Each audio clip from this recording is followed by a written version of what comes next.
All we ask is to look for her. I don't care what you're doing. After what happened, you're lucky I don't toss you in jail. Now get lost. We will be back. This is not over.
Come to chat with an older woman, Do your good deed for the day.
Oh my god, hello.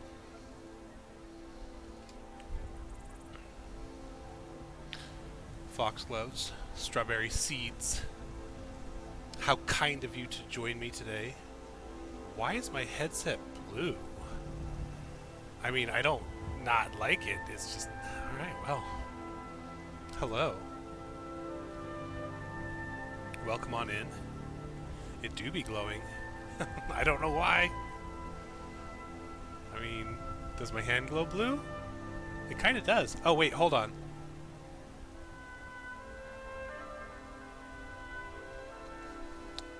Yep. Oh, wait, what? No way. Are you kidding me?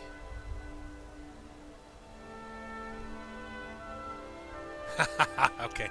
Well, I know what it is. Hello. Welcome on in. Thanks for being here. Is this your first time here? I don't quite recall.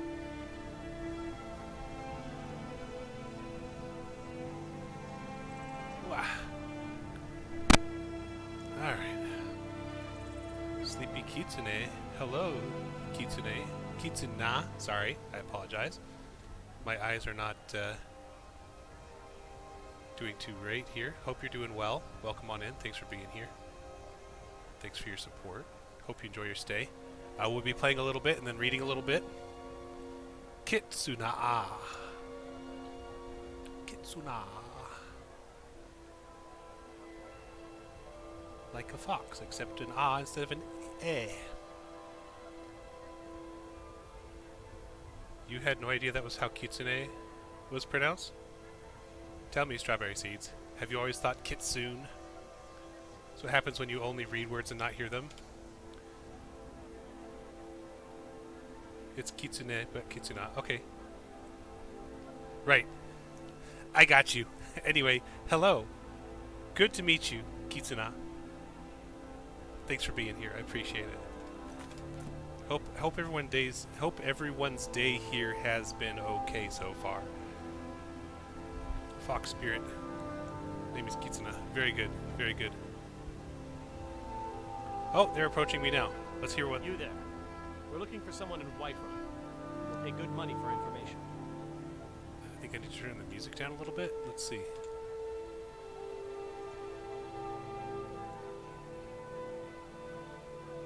There, music is down a little bit. Hopefully that's good enough. If you locate her, find us in Rorikstead. Oh, we were What talking. do you need? Who are you looking for? A woman. A foreigner in these lands. Redguard, like us. She's likely not using her true name. I love We your will pay emoji. for any information regarding her location. We are not welcome. Yeah, to like my hair so and we my will be in beard. Rorikstead if you learn anything. Like it. You can see the shadows of the leaves, like right here, like fluffing on top of my head.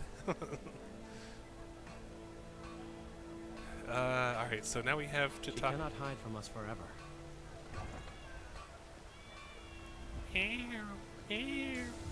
Okay, all right. Welcome to Skyrim. Do any of you have any book requests? I'm thinking I need to pull up the cheat sheet here.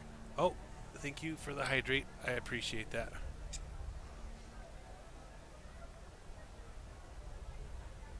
That's good. Good water. Let me see if I can find the console commands for books.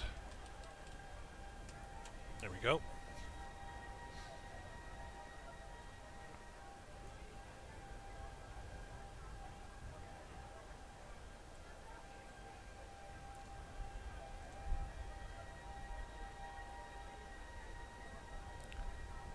Let's see. Just a second here.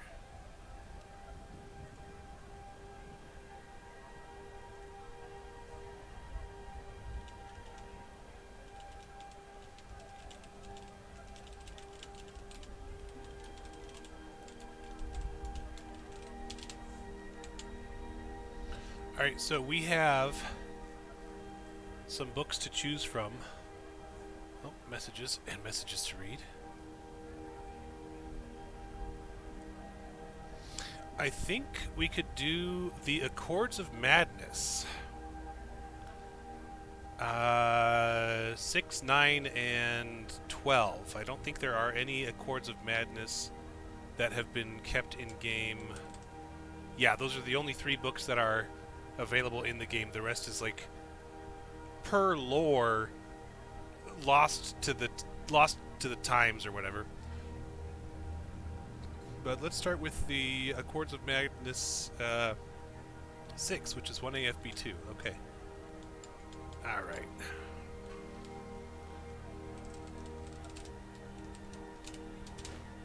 And why don't we add the others?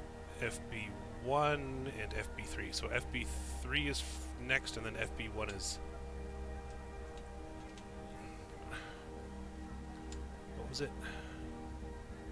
3 and then 1. Okay, 3, 1, and then 1, 1. There we go. Alright, let's find a nice spot to read. Should we read in a tavern? Should we read up in a little alcove with trees and plants around us? Come to chat with an old woman, hmm? Do your good deed for the day. Alright, Lilith Maiden Loom, I don't know what you're selling.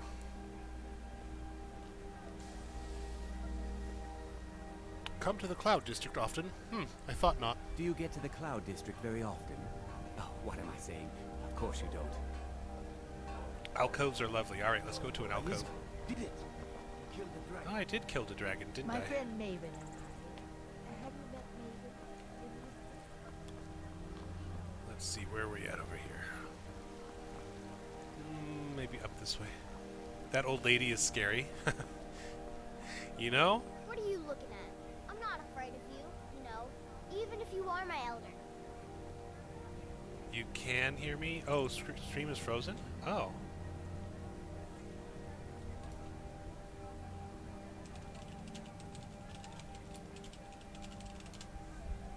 Let me check to see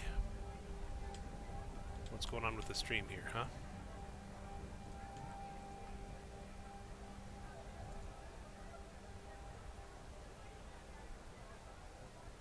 Well, it seems to be playing for me. Yeah, okay, see you soon.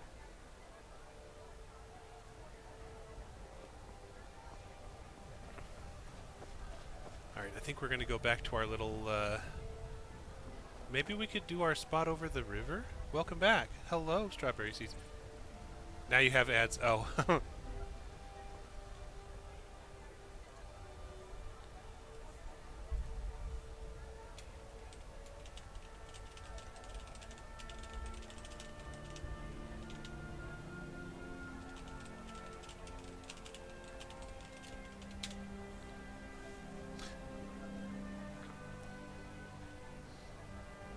And I was asking earlier, Strawberry Seeds, is this the first time that you've been here? I'm so excited.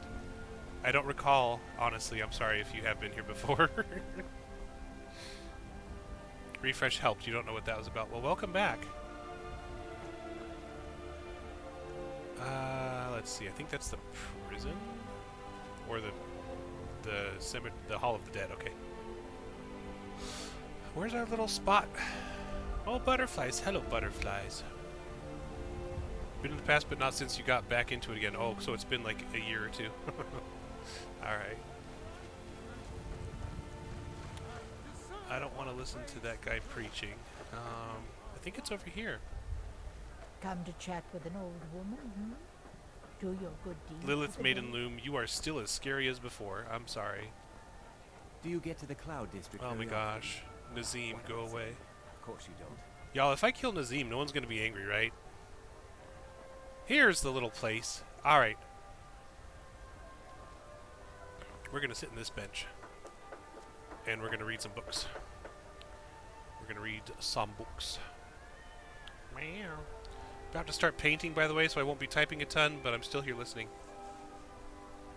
I am excited. Thank you for being here again. Alright, let's see. Books. Accords of Madness 6. The 16 Accords of Madness. Volume 6. I've got to figure out how to fix my hair from, like, not being in the stream. Give me a second, see if I can fix that really quick.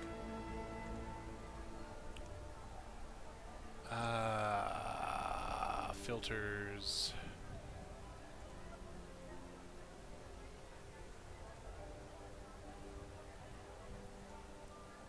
Nope. I'll have to figure it out later. Alright. Hircine's Tale. I believe Hearse... remind me what hearse means from... It's also used in Far Cry Primal. It does it mean wolf?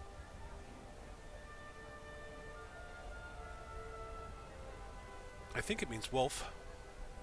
Hearse is wolf. Or is it bear? Oh, hearse. Bear. Because Ursa. Ursa minor, Ursa major. Hearse. Okay, alright, it's bear. The bear's tail. Alright, I got this. We got this. Okay, Hircine's tale. If my accent while reading changes, please do forgive me. Also, I have to check something first. Oh my god. 18 minutes into stream, and I'm like, I'm gonna read, and I haven't read yet. I'm gonna read, I haven't read yet. It's fine, don't worry about it. We're doing fine, we're doing great.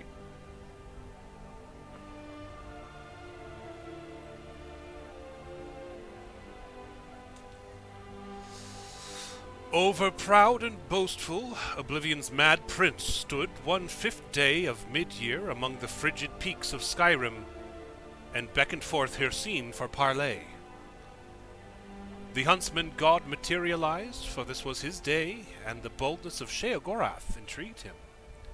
Wry without equal, Sheogorath holds in his realm giggling loons, flamboyant auteurs, and craven mutilators.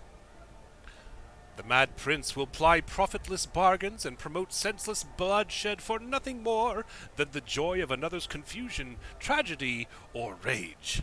So it was that Sheogorath had set a stage on which to play himself as rival to Hircine. The transparency is scary. Ah! Oh man. I hope you're okay with it. I really don't mean to disturb anybody. Maybe I could move myself slightly off screen so that the book stops catching it as much. I don't know.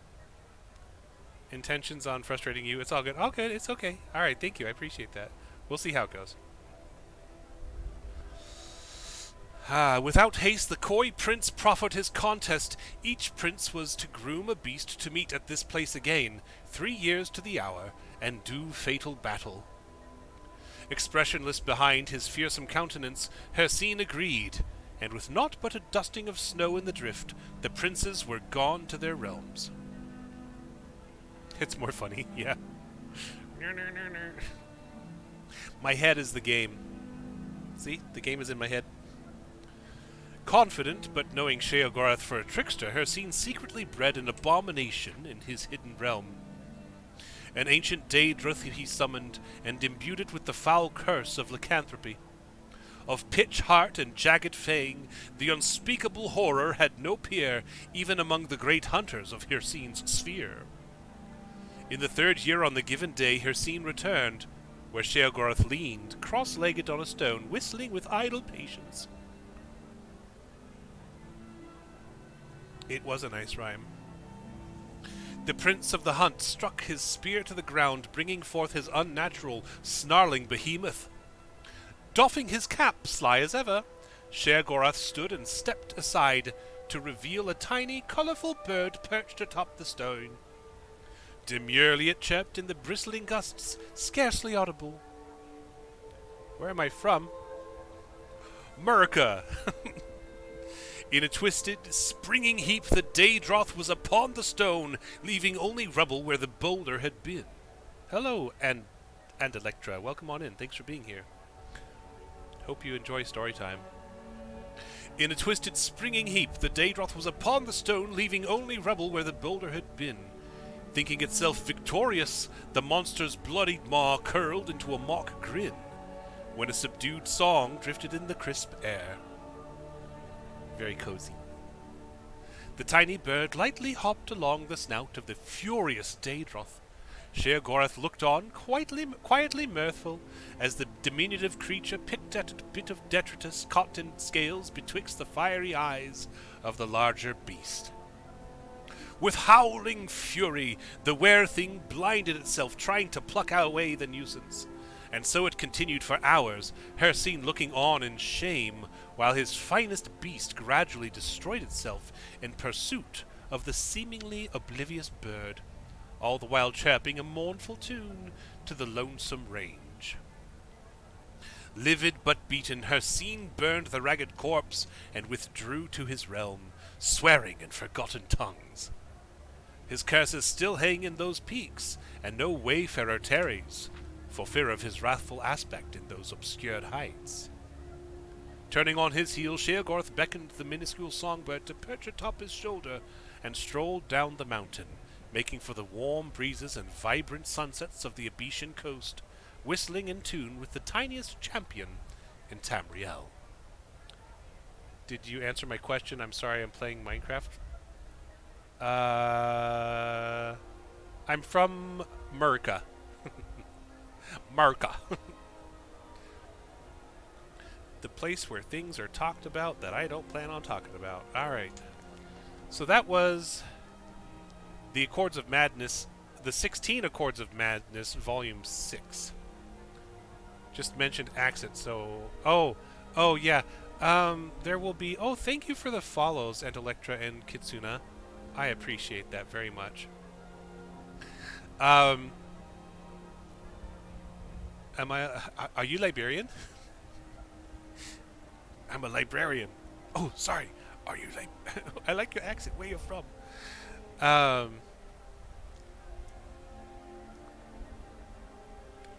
Shea Gorath has a in the game.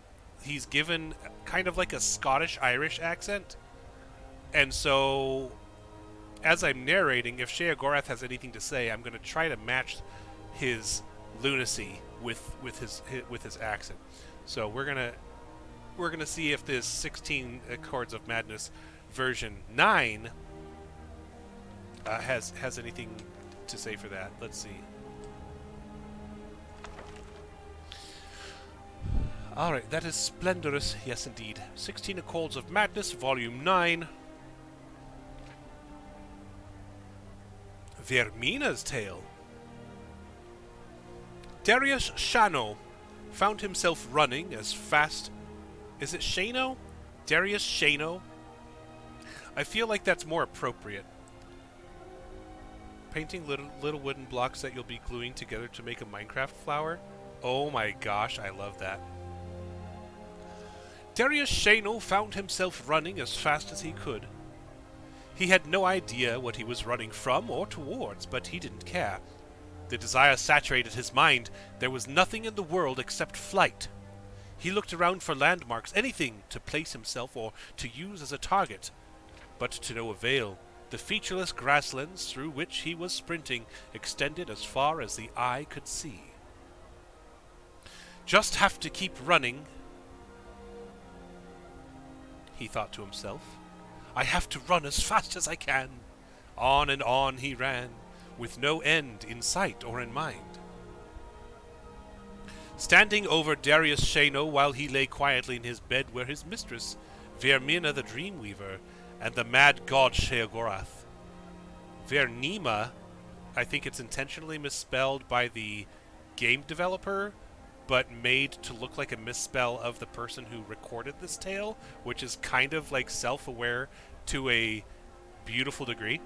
Vernima looked down with pride at this disciple of hers, and was boastful of her little jewel. Such potential in this one! Through dreams of inspiration I have nurtured literary talent into fruition, and now he stands in acclaim as an emerging bard and poet. He will gain much favor before I tire of him. Sheogorath, too, gazed at the young Breton artist, and saw that he was indeed famous among the other mortals. Mused Sheogorath, but how many are there who hate this mortal whom you've built? It is the hatred of the mortals which confirms greatness, and not their love. Surely you can accomplish this as well. Vernima's eyes narrowed. Yes, the mortals are indeed often foolish and petty, and it is true that many of their most bold have been despised. Do not worry, mad one, for I have the power to achieve many forms of greatness with this one, hatred among them. Perhaps, Dreamweaver, it would be amusing to show who has this power. Inspire foolish, arrogant hatred of this mortal for 10 years, and then I will do the same. We shall see whose talents are most efficient, free of aid or interference from any of the Daedra. Aw, thank you. At this she relaxed into confident pleasure. The mad god is indeed powerful, but this task is suited to my skills. The mortals are repulsed by madness, but rarely think it worthy of hate. I shall take pleasure in revealing this to you as I bring the more subtle horrors out of this mortal's subconscious. And so, in the 19th year of his life, the dreams Darius Shano had been experiencing began to change. Fear had always been a part of the night for him, but now there was something else. A darkness began to creep into his slumber, a darkness that sucked away all feeling and color, leaving only emptiness behind. When this happened, he opened his mouth to scream, but found that the darkness had taken his voice as well. All he had was the terror and the void, and each night they filled him with a new understanding of death. Yet when he woke, there was no fear, for he had faith that his lady had a purpose. Indeed, one night Vernima herself emerged from the void. I feel like every time they spell it Vernima, I'm having, like, what's that effect called? Where it's, like, you start hearing one thing and you think that it's what's actually happening, even though, yeah, the Mandela effect. I feel like that's what's happening to me right now as I'm reading Vernima. Like, I need to check now. I need to go and check Vermina, look it up online. Okay, it is Vermina, but they keep on typing it Vernima. Oh my gosh, that is... They got me! Alright. Okay. Oh dear. Indeed, one night Vernima herself emerged from the void. She leaned in close to whisper in his ear. Second? 1 second. To whisper in his ear. Watch carefully, my beloved. With that she pulled the void away, and for hours each night she would reveal to Darius the most horrible perversions of nature. Men being skinned and eaten alive by other men, unimaginable beasts of many limbs and mouths, entire populations being burned, their screams filled his every evening. In time, these visions gnawed at his soul, and his work began to take on the character of his nightmares. The images revealed to him at night were reproduced on the page, and the terrible cruelty and hollow vice that his work contained both revolted and fascinated the public. They reveled in their disgust over every detail. There were those who openly enjoyed his shocking material, and his popularity among some only fed the hatred of those who found him abhorrent. This continued for several years, while the infamy of Darius grew steadily. Then in his 29th year, without warning, the dreams and nightmares ceased. Darius felt a weight lifted as he no longer endured the nightly tortures, but was confused. What have I done to displease my mistress? He wondered aloud. Why has she abandoned me? Vernima never answered his prayers. No one ever answered, and the restless dreams faded away to leave Darius in long, deep sleeps. You want to give him a hug and make him soup? Understandable.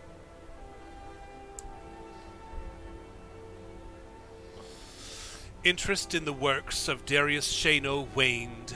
His prose became stale, and his ideas failed to provoke the shock and outrage they once had. As the memory of his notoriety and of his terrible dreams faded, the questions that raced in his mind eventually produced resentment against Vernima, his former mistress. Resentment grew into hatred. From hatred came ridicule, and over time, ridicule became disbelief. Slowly it became obvious Vernima had never spoken to him at all. His dreams were simply the product of a sick mind that had righted itself. He had been deceived by his own subconscious, and the anger and shame overwhelmed him. The man who once conversed with a deity drifted steadily into heresy. In time, all of the bitterness, doubt, and sacrilege focused on Darius, a creative philosophy that was threaded throughout all of his subsequent work. He challenged the gods themselves, as well as the infantile public and corrupt state for worshipping them.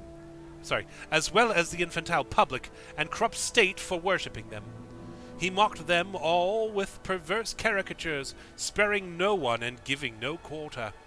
He challenged the gods in public to strike him down if they existed, and ridiculed them when no such comeuppance was delivered. To all of this the people reacted with outrage far greater than they had shown his previous work. His early career had offended only sensibilities, but now he was striking directly at the heart of the people. His body of work grew in size and intensity. Temples, nobles, and commoners were all targets of his scorn. Finally, at age 39, Darius wrote a piece entitled The Noblest Fool, ridiculing the emperor god Tiber Septim for integrating into the pathetic Nine Divines cult. The local king of Diania, who had been humiliated by this upstart in the past, saw his chance. For his sacrilege against the empire, Darius Shano was executed with a ceremonial blade in front of a cheering crowd of hundreds. His last bitter words were gurgled through a mouthful of his own blood. 20 years after their wager was first placed, Vernima and Sheogorath met over Darius Shano's headless corpse. The Dreamweaver had been eager for this meeting. She had been waiting for years to confront the Daedric Prince over his lack of action. I have been deceived by you, Sheogorath. I performed my half of the bargain, but during your 10 years you never contacted this mortal once. He owes none of his greatness to you or your talents or your influence. Nonsense! Croaked the mad god. I was with him all along. When your time ended and mine began, your whispers in his ear were replaced with silence. I severed his link to that from which he found the most comfort and meaning, and withheld the very attention the creature was so desperately craved. Without his mistress, this man's character could ripen under resentment and hatred. Now his bitterness is total and overcome by a madness fueled by his rage. He feeds me in my realm as an eternal servant. Sheogorath turned and spoke to the empty space by his side. Indeed, Darius Shano was a glorious mortal. Despised by his own people, his kings, and even by the gods he mocked. For my success, I shall accept 80 followers of Vernima into my service, and the dreamers will awaken as madmen. And thus did Sheogorath teach Vernima that without madness there are no dreams and no creation. Vernima will never forget this lesson. Ah, that's a good one. I suppose we'll go to the 16 Accords of Madness version 12, but before we go there, we are going to take a very quick break. Be right back.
hello.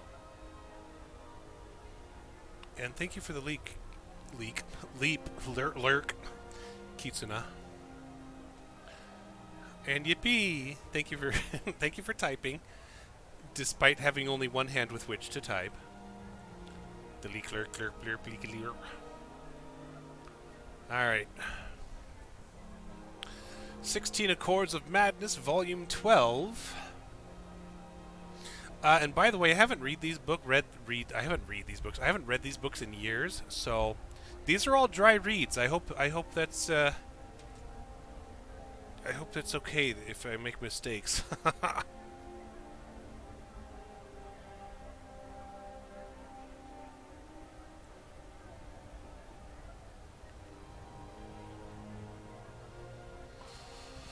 Let's see, where are we at here?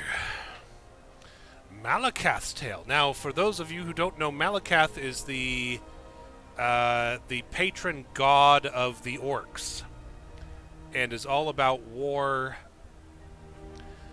and dominance. Well, what's the other god's name? Molag Bal is dominance. Malakath is war and superiority, I think. Anyway, Orsinium, orc. This is all talking about orcs. Yay, orcs. In the days before the Orsinium's founding, the spurned orc folk were subjected to ostracism and persecutions even more numerous and harsh than their progeny are accustomed to in our own age. Orc, orc, orc. So it was that many champions of the Orsimer traveled, enforcing what borders they could for the proliferation of their own people. Many of these champions are spoken of yet today, among them the Cursed Legion, Gromar the Hairless, and the noble Emeg Grokaira. This latter crusader would have certainly risen to legendary status throughout Tamriel had he not been subject to the attention of certain Daedric princes. Emeg Grokaira was the bastard son of a young maiden who was killed in childbirth. I feel like that sentence, in the way I read it, made it sound like childbirth is like some sort of like arena combat. Bastard son of a young maiden who was killed in childbirth.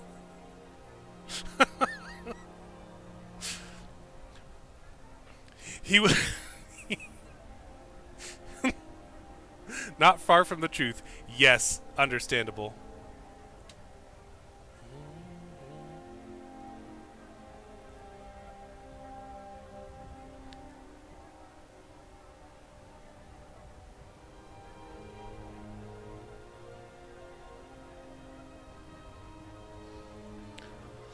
He was raised by the shaman of his tribe, the Grilikamog, in the peaks of what we now call Normar Heights.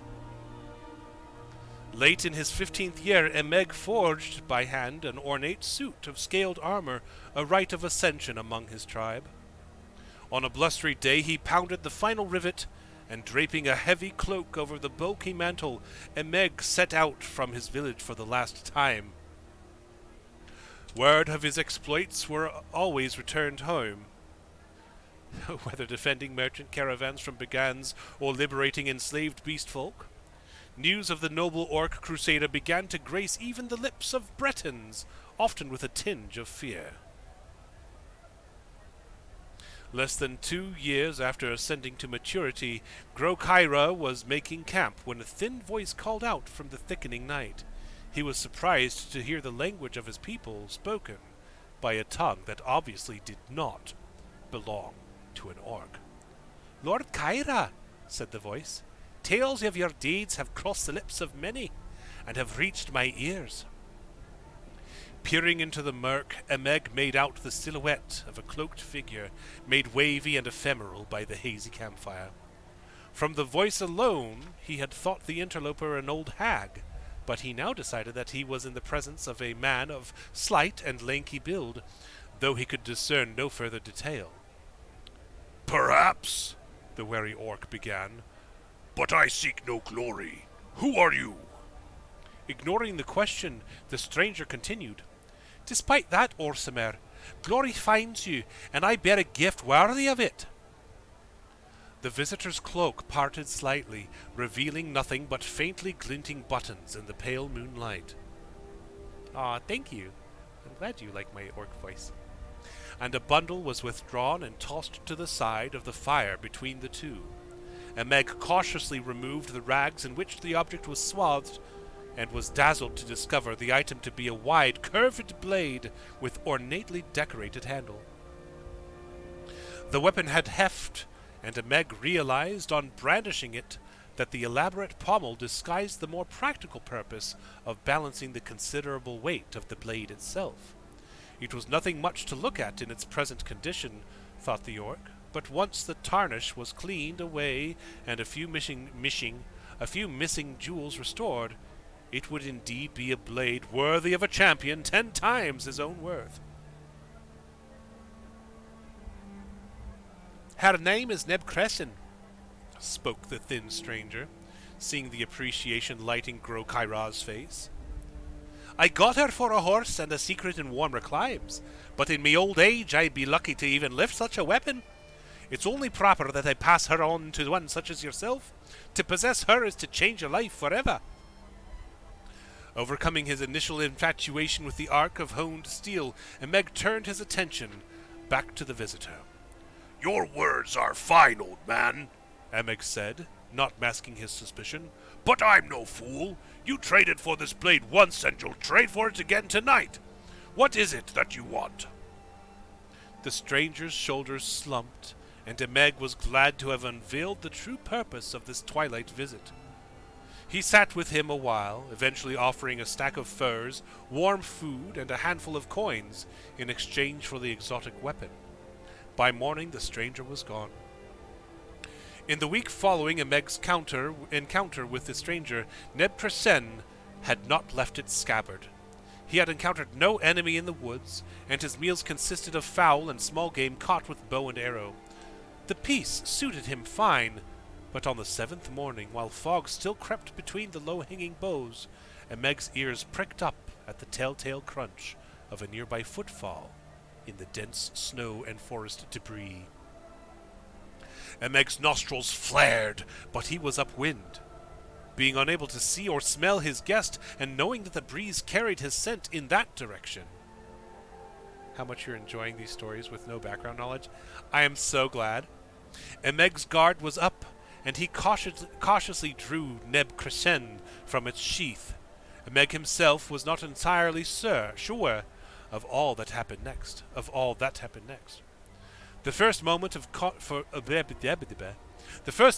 conscious memory in Meg Grokaira's mind after drawing Neb Crescent was the image of the curved blade sweeping through the air in front of him, spattering blood over the virginal powder coating the forest floor.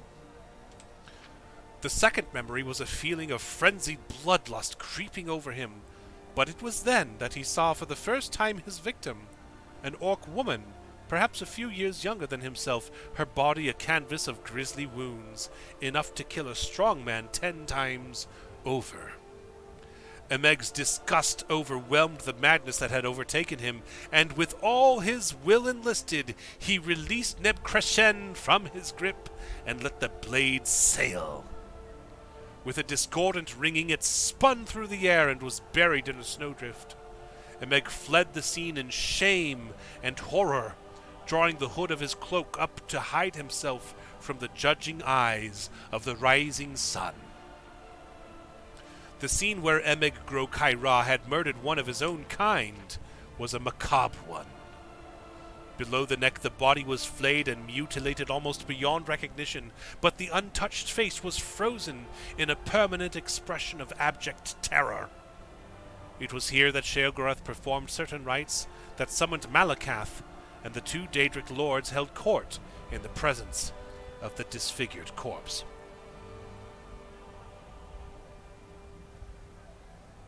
Why show me this, mad one? Began Malakath, once he recovered from his initial wordless outrage. Do you take such pleasure in watching me grieve the murder of my children?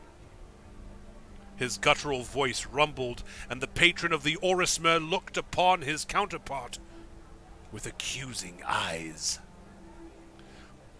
By birth she was yours, brother outcast, began Sheogorath, solemn in aspect and demeanor. But she was a daughter of mine by her own habits. My mourning her here is no less than your own, my outrage no less great. I am not so sure, grumbled Malakath, but rest assured that vengeance for this crime is mine to reap. I expect no contest from you. Stand aside! As the fearsome prince began to push past him, Lord Sheogorath spoke again. I have no intention of standing between you and vengeance. In fact, I mean to help you. I have servants in this wilderness, and can tell you just where to find our mutual foe. I ask only that you use a weapon of my choosing. Wound the criminal with my blade and banish him to my plane, where I can exact my own punishment. The rights of honor killing here belong to you. With that, Malakath agreed, took the wide blade from Sheogorath, and was gone. Malakath materialized in the path of the murderer, the cloaked figure obscured through a blizzard haze. Bellowing a curse so foul as to wilt the surrounding trees, the blade was drawn, and Malakath crossed the distance more quickly than a wild fox. Frothing with rage, he swung the blade in a smooth arc which lopped the head of his foe cleanly off, then plunged the blade up to its hilt in his chest, choking off the spurts of blood into a steady, growing stain of red bubbling from beneath the scaled armor and heavy cloak. Panting from the unexpected immediacy and fury of his own kill, Malakath rested on a knee as the body before him collapsed heavily backwards and the head landed roughly upon a broad flat stone. The next sound broke the silence like a bolt. I'm sorry, sputtered the voice of Emeg Grokaira. Malakath's eyes went wide as he looked upon the severed head, seeping blood from its wound, but somehow kept alive. Its eyes wavered about wildly, trying to focus on the aspect of Malakath before it. The once proud eyes of the champion were choked with tears of grief, pain, and confused recognition. To his horror, Malakath recognized only now that the man he had killed was not only one of his Orismer children, but very literally a son he had blessed an orc maiden with years hence. For achingly long moments the two looked upon each other, despondent and shocked. Then, silent as oiled steel, Sheogorath strode into the clearing. He hefted Emeg Grokaira's disembodied head and bundled it into a small gray sack. Okay, strawberry seeds, have a good dinner. Sheogorath reclaimed Neb Crescend from the corpse and returned to walk away. Malakath began to stand, but kneeled again, knowing he had irreversibly damned his own offspring to the realm of Sheogorath, and mourned his failure as the sound of his son's hoarse pleas faded into the frozen horizon. Hello, Cinder. Welcome on in. Thank you for the hydrate.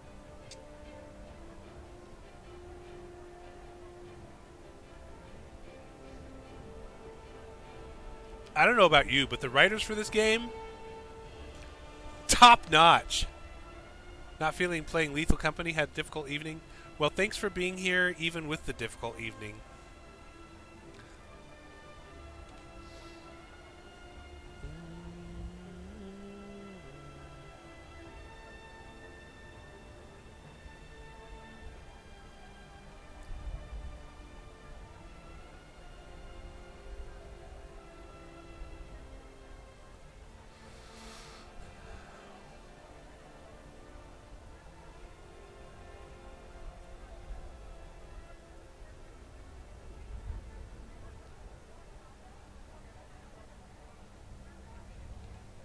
Dana's having a hard time of things at the moment. You love how palpably they describe things like wounds and stuff like, damn. Yeah. Alright, so we've read 3 books. we are going to play a little bit of the game, even if I am technically cheating, just to get the story done and not worry about the difficulty. This sword is way too powerful, but that's okay. And I'm still trying to figure out how to get my beard and hair to stop doing what they're doing. Like, look, I have flowers in my chin. Look at those flowers. Yee.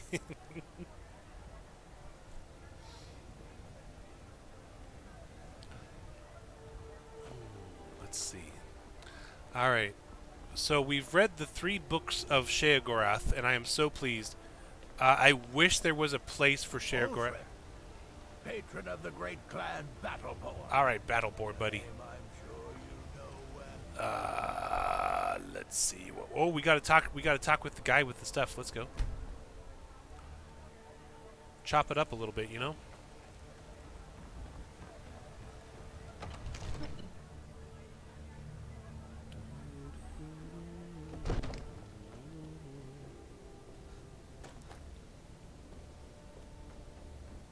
Good. You're finally here. The Jarl's been waiting for you. You heard the summons. What else could it mean? The Greybeards. The Greybeards. We were just talking about you. My brother needs a word with you. So what happened at the watchtower? I'm Was getting the pulled dragon in so there? many directions. The watchtower was destroyed, but we killed the dragon. I knew I could count on Irileth, but there must be more to it than that. When the dragon died, I absorbed some kind of powerful man. So it's true. The Greybeards really were summoning you. The Greybeards. Masters of the way of the voice. They live in seclusion high on the slopes of the throat of the world.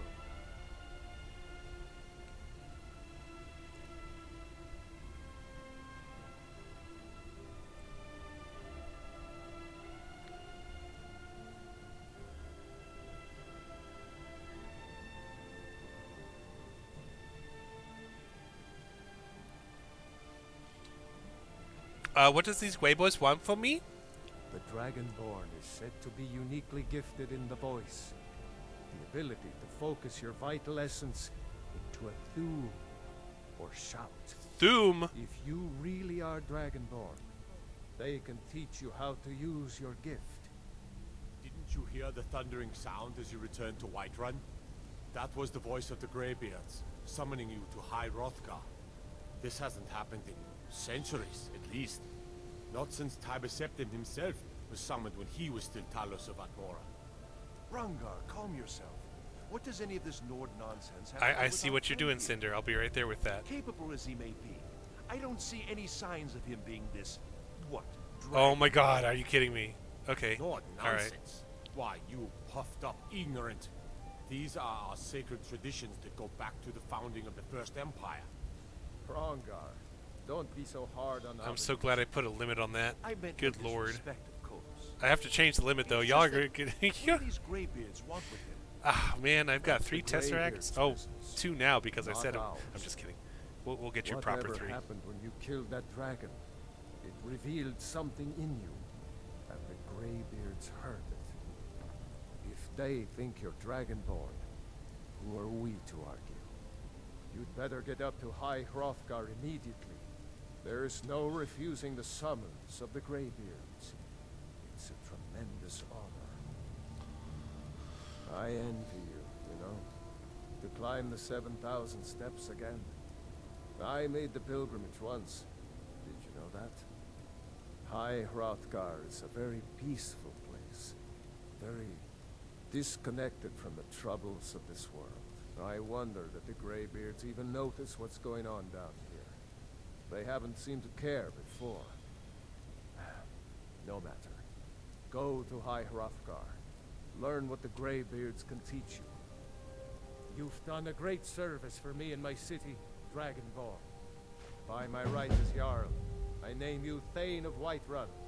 Ooh, I'm a It's the Thane greatest now. honor that's within my power to grant. I assign you Lydia as a person. Oh, Lydia. And this weapon from my armory to serve as your badge of office. I'll also notify my guards of your new title. Wouldn't want them to think you're part of the common rabble, now would we? We are honored to have you as Thane of our city, Dragonborn. Back to business. I'm sworn to carry your Still have a burdens. city to defend. Go Eugene-sama. Yes, my lord. Alright. Okay, here we go. May the gods watch over your battles, friend. May the gods watch over your battles too, buddy. We're gonna stand and stare at this bookcase and knock that cup on the floor and go Tesseract. Tesseract. Tesseract. Get Tesseract. All this about is rubbish. We should be taking the fight to the storm. We should be taking the fight to the Stormcloaks. Woo! There's been gods. But you are Hydrate. Dragon. Alright. After that, we're going to do a really quick break as well. sure that's not possible. Alright, be right back. Love you all.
We return.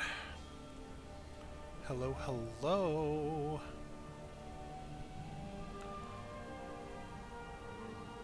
Who are, out of the 1, 2, 3, 4, 5, 6, 7, 8, 9, 10, 11, 12, 13, 14, 15, 16, 17, 18, 19, 20, 21, 22 people that are listed as users in this chat? Who all of you are not bots? Oh my god. Alright, hello. We're back. People are sitting at the table waiting for their dinner. This guy's got a cup in his hand. His cup disappeared when he stood up at the same time as the child and the other child. Holy heck, that's insane. I think you're really what? You're my best buddy? Wow, oh my god, my chin is the carpet. Help! Help, I'm fading away. The Jarl has appointed me to be your house Jarl. It's an honor to serve you. Follow me, I need your help. Lead the way. Thanks, Lydia. Lydia's my buddy now. I'm really real. Oh, I got you, boo. It's all good. Oh, my chin was the carpet. Thank you. Welcome back to you also, too, as well, in tandem at the same time together. Your chin keeps no clipping in the backgrounds. It sure do. Check this out. My chin is the sky. My chin is the night sky. See how, like, teal it is? And now it's the sunset sky. Now it's the trees. Good lord. That's kind of embarrassing. Damn those great. You know what? I'm going to try to fix it a little bit better than what it is right now. I'm sorry. It's been so rough. Let's see. I know it's not necessarily bad. However, we are going to try to... Oh, jeez. Oh, jeez. Oh, jeez.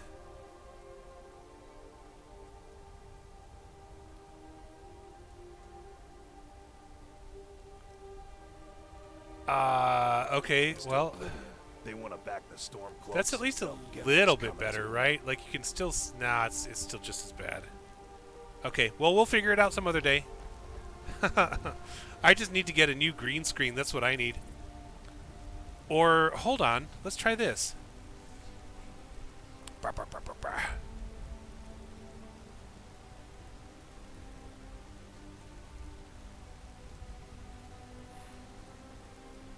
Better? Not really. How about now?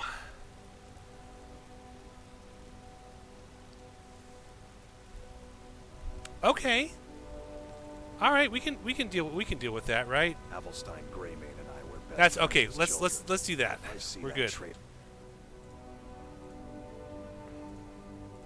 again, I'll throw him in jail All myself. right, we kind of well didn't. Oh man, not good. Anyway, okay. Back to the video game.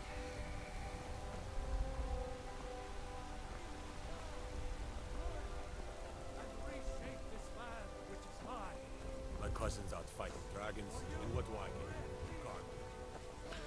My cousin's out ready for fighting scenario dragons, and what do I get? God duty.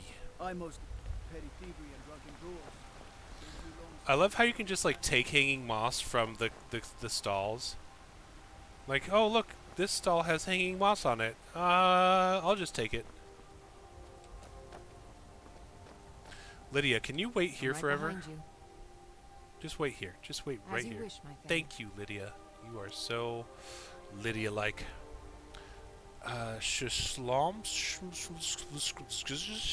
You know, I agree, Foxgloves, very much. Alright, what are we doing?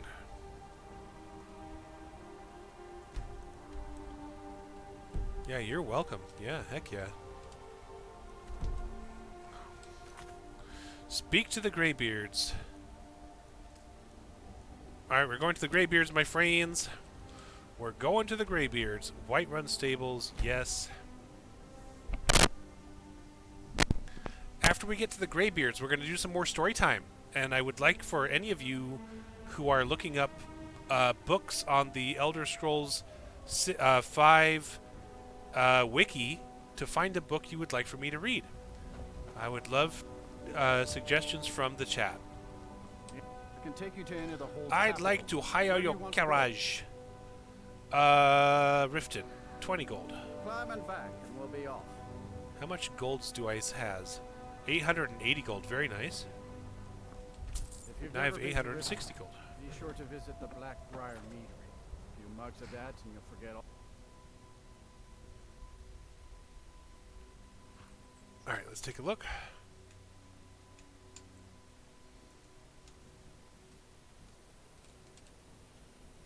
One, 2, and 3? We can do that. We can do Fey Falcon 1, 2, and 3. Let's, 1 ace B, 1 ace C, 1 ace D. Alright, hold on.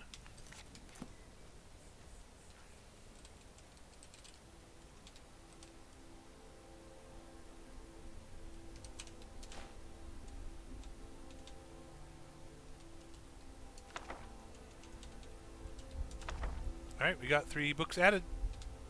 We'll do those next. Alright. Hold there.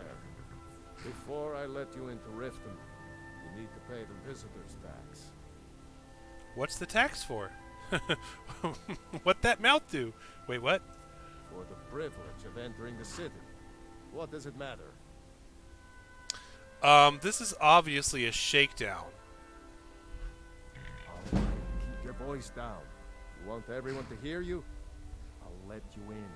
Just let me unlock the gate. Guy's trying to shake me down, bro. just want written on my map. Gates unlocked. You can head inside when you're ready. Thanks, bro. Silly Goofy.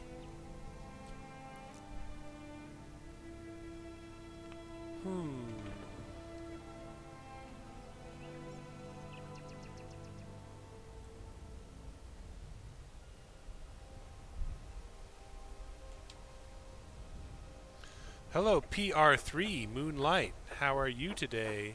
Welcome on in. Thanks for being here. Thank you for the follow. How are you? Please don't sell me anything.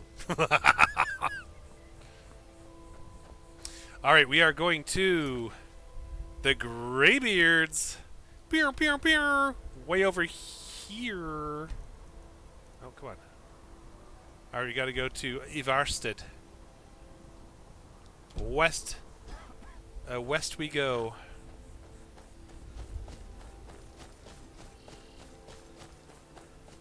How's your day? What's going on, Moonlight? Do you have any exciting stories to tell us while we wait for me to tell more stories? I'm glad you're good. Good is good.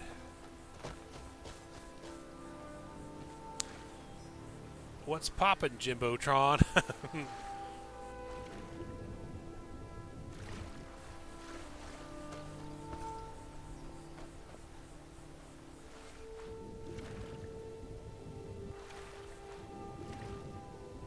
I love how when I'm underwater you can't hear the crickets.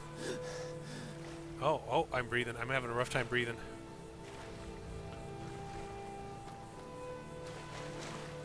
This water's got to be freaking cold, like 40 degrees or something. Like, holy heck, it's cold.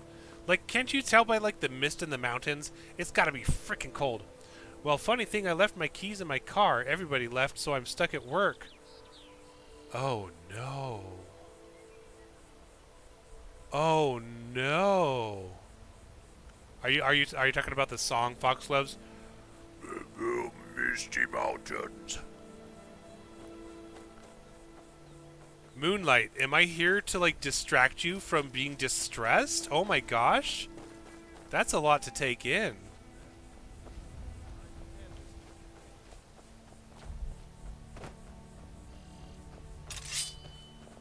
Gosh, I love the guy that sings, like, the bass of that song. Can't wait to count out your coin. Alright, cool.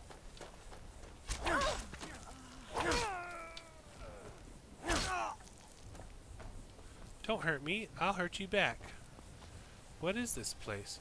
What is this place? You went to go do something in the back. When I came back at the lodge, they turned off very dark. What? Can you rephrase that? I had trouble understanding. I so apologize. I went to go do something in the back. When I came back at the lodge, turn off very dark. I mean, same. If I came back from the lodge and turned off very dark, I would too. Oh my god, is that ice in the water? Is that why I said it was cold?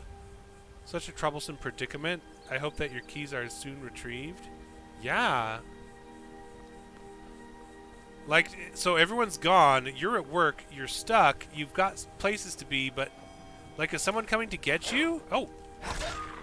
Sorry, I had to touch that wolf with the tip of the sword.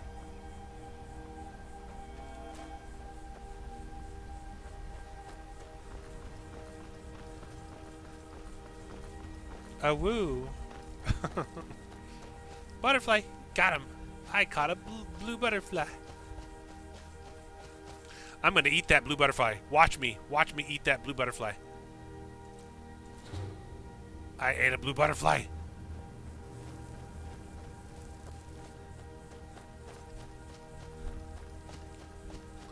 Well, I went to grab something in the back. When I came back, the lights were already turned off, and I didn't see no car in the parking lot, and it's already dark outside. It's already 9 o'clock. Well, I'm stuck at work, and my phone don't have no charger. Interesting. 9 o'clock right now, huh? I need to blow my or sneeze or something. I blow my nose. Be right back. God, I hit the mute button just in time. Holy heck. Oh, I gotta do it again. Oh, maybe not. Oh, thank you, thank you, thank you. Sick dab. That's not a dab, that's a sneeze. That's a sneeze protecting the microphone tip.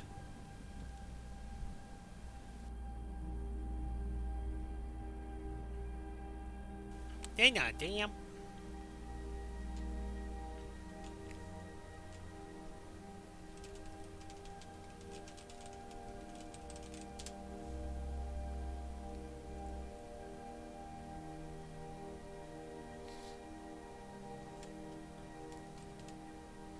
So are you in Brisbane? Moonlight?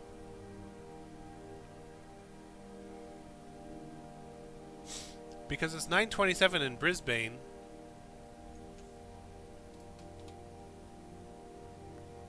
But it's also 8:27 in Asunción, Buenos Aires, Santiago, Sao Paulo, Seoul, Montevideo, Tokyo.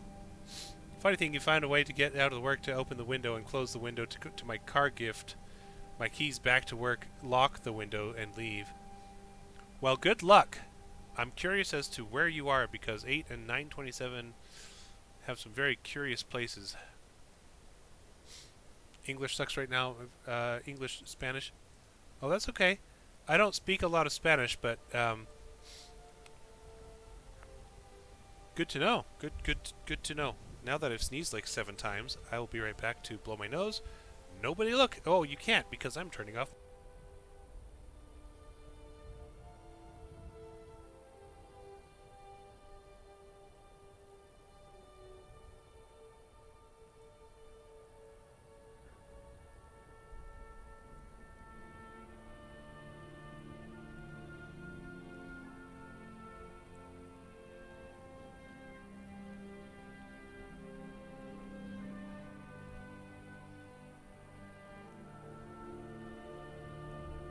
And we're back.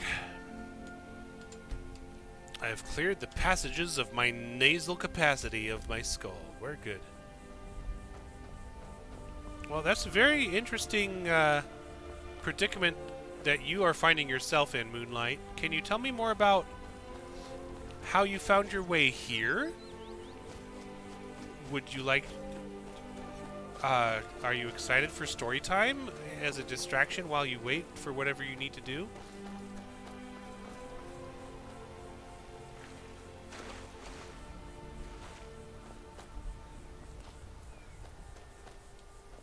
Hello. Are you here to help? This person sitting over here looks so Yes. awkward.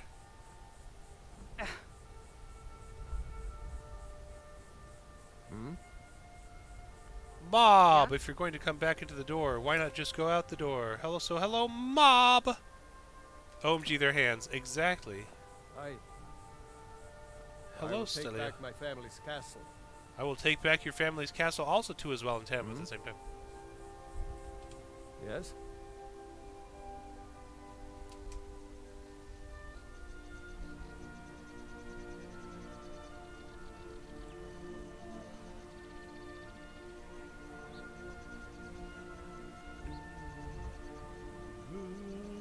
What's going on here?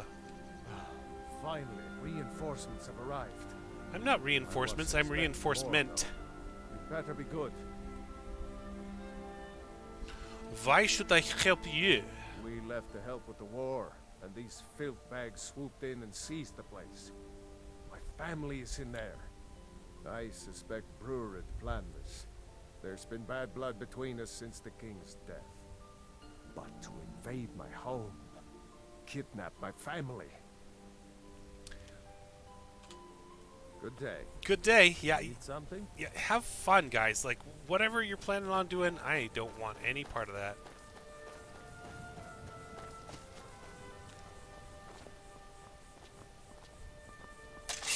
You're mine. No. No, I'm just passing through. You attack me, I attack you. How's it going, Mob? Thanks for stopping by. Thanks for being here. Thank you for your support. We're getting ready to read some stories after we get to the Greybeard's place.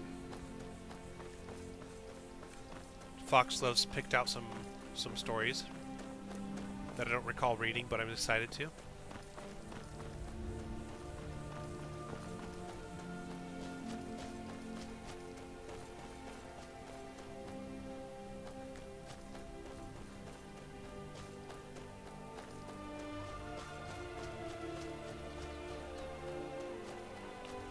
What is Pal World? Oh, playing your latest obsession.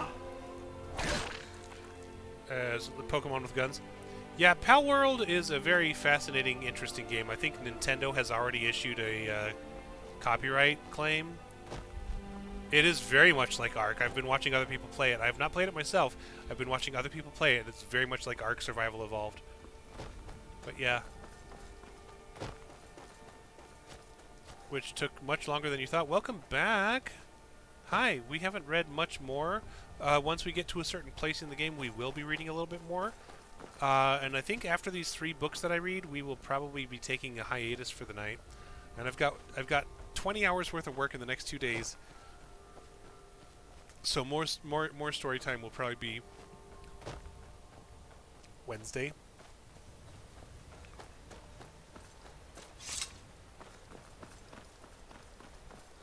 Varste discovered. The Greybeards will not be hit with the copyright laws because it's more like Ark than Pokemon. Yeah.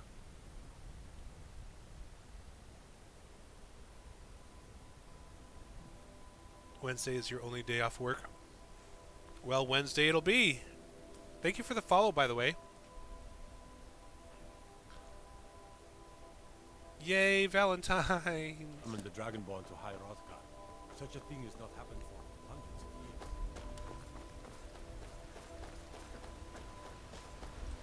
Where is this taking me? Oh, I have to go all the way up there. Oh, I have to go all the way up there. Make sure to stop by Wednesday. Tuesday is my next Friday, so I don't need to work the next day. Pilgrim or not, if I were you, I'd move right through our backwards little town. You must be another pilgrim on the way up to High Hrothgar. No other reason to pass through here. Anything you could tell me about High Hrothgar? It's frightening living below their monastery.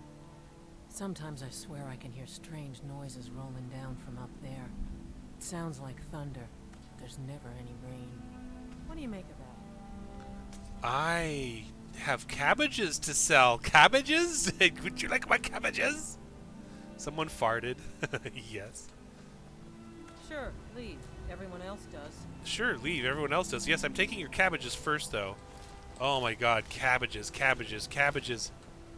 No, not potatoes. I want cabbages. Give me the cabbages. Not be here to stir up any trouble. I'm not stirring trouble. I'm stirring cabbages. Thank you for your cabbages. Are you speedrunning or just avoiding side quests? I'm doing neither, in fact. Mob, I am playing the game, but also I am reading the books in the game for story time. So I've been kind of divvying it up, like a little bit of story time and a little bit of quests and then a little bit of story time. It's pretty exciting in my opinion. Once we get up to High Hrothgar, we are going to read more stories. We're not going to talk with the Greybeards tonight. We're just going to set up at the top of the mountain and read some stories. Just wait till we get to Winterhold College. I'm actually cheating in the books. I'm using console commands to get the books.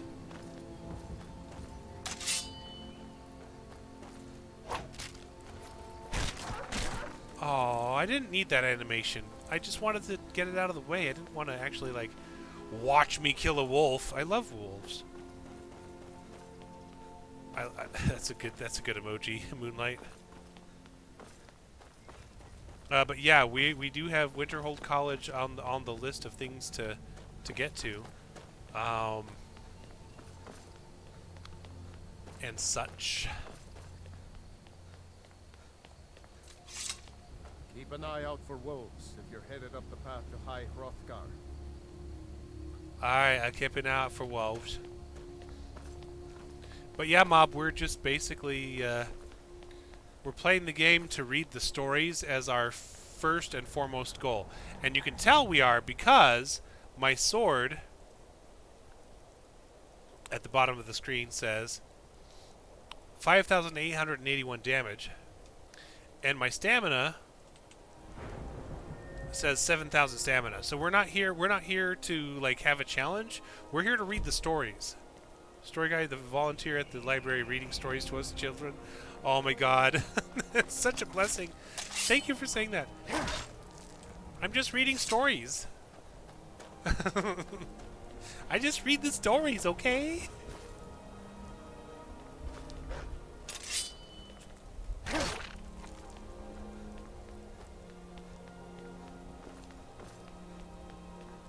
So once we're at the top of High Hrothgar, we will read the 3 more books after I take a quick little break beforehand. I'm sitting crisscross applesauce on a rainbow carpet right now. That's kind of adorable. Why is it? Is this rain? Is this rain on the snow? Alright, whatever. That's so real.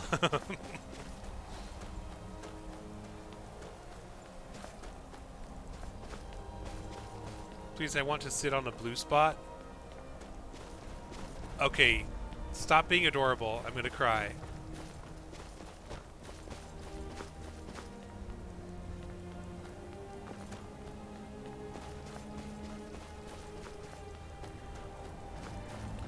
Oh, look, another person studying the tenants. Oh! Yes? Hi, Carita. What are you doing?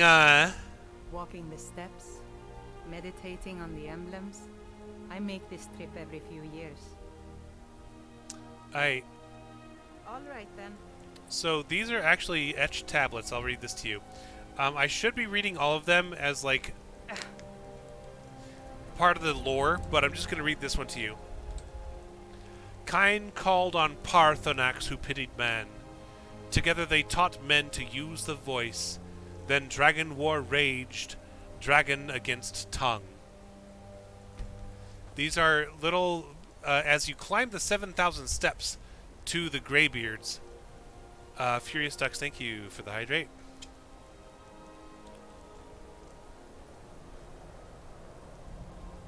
And welcome on in. Thanks for being here. Thanks for your support.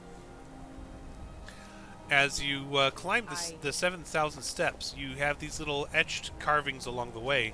You can read each of them, and they're kind of fun to read, but... I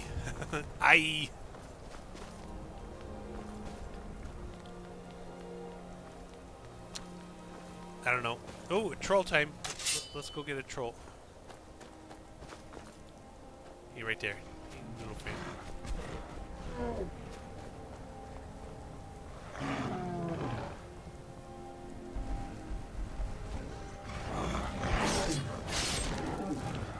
Okay, bye. Like this one over here. Man prevailed, shouting Alduin out of the world, proving for all that their voice was too was strong, although their sacrifices were many-fold. Do you like folding your many sacrifices? I like folding my many sacrifices.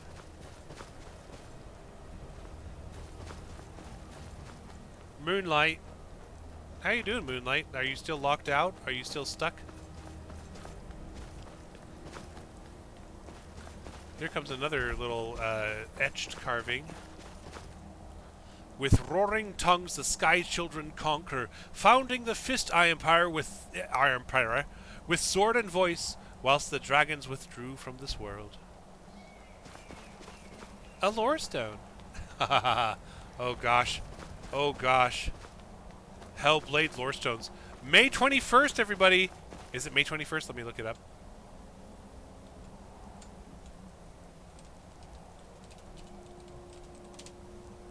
It is May 21st. Oh my gosh. We're getting Hellblade 2 on May 21st, 2024. Beer, beer, beer. Well, I find a way to get it to work. I just got to jump out the window and shut the window back because I forgot to close the window camera keys. Running back inside work, shutting the window, running back outside, locking the door in my car. I made it home. You made it home! Congratulaciones! I'm so excited. Yes, yes, absolutely. I'm so glad you made it home, Moonlight. You're doing great. Good job.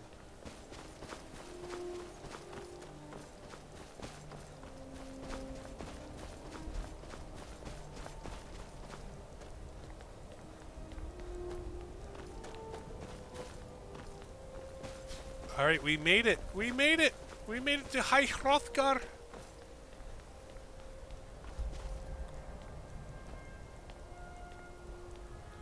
We're going in, we're going back out, and then we're going to take a really quick, like 1 minute break. Accidentally broke something with the window. I broke a glass cup. I think you'll be okay, but I hope you're okay. Like you haven't hurt any part of your body. We will be right back, my friends.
Hello, beautiful people.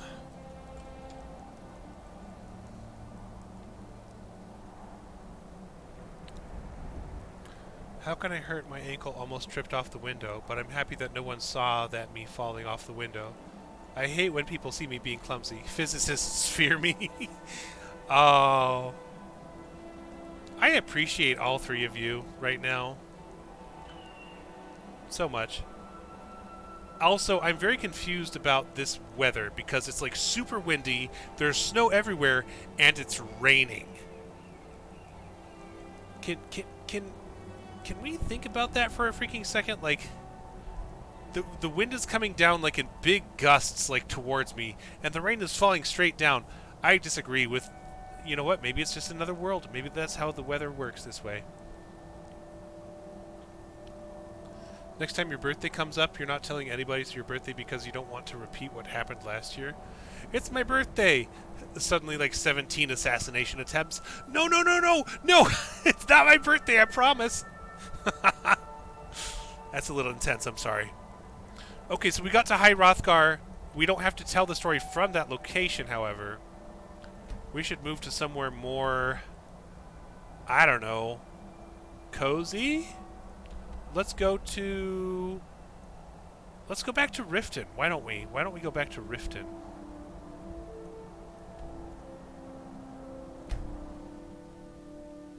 Yeah, happy early birthday, Moonlight.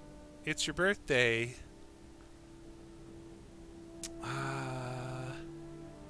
So I don't know if you... Another run-in with the Thieves Guild. Alright, listen to this first. Careful, Mule. The Thieves Guild has Maven Blackbriar at her back. One snap of her fingers and you could end up in Riften jail. Or worse. They represent the reason I'm here. They I can't represent just the ignore Lollipop them. Guild. I know. I just don't want you to leave. You're the only good thing that's happened to this city in a long time. You're a stranger here too, huh? Okay, so I've never seen me all this upset about anything. This city really gets to her. I wish the voices in the game were louder. Okay, so I'm gonna quick save here. Do you see this guy who's got his arms folded and he's leaning against the pillar? It's really hard to see him because like he's kind of like meshed in with the If you're looking for a handout, you'll want to speak with my husband. If you're looking for company, I suppose I could. I don't trust my brother giving me a hug. No more. No, thank you. If you can stay 6 feet apart on my birthday.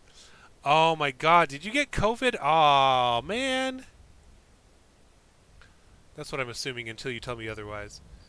Do you see this guy standing here with his arms folded?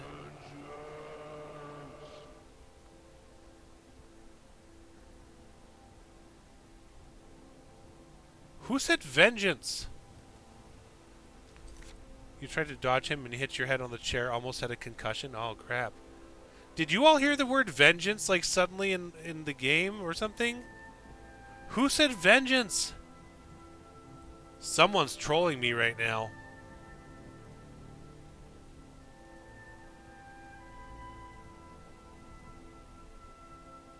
Y'all, I don't know where that word vengeance came on my stream. I am so sorry. We'll have to figure that out sometime.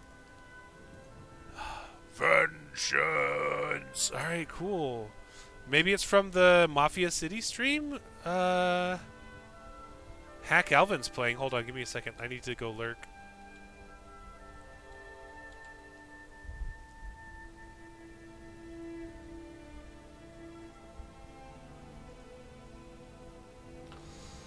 Okay, but seriously, I don't know where that came from. He crossed the arm, no talk him, made me giggle. Oh lord. Okay, so you see this guy crossing his arms, like all like grumpy, like.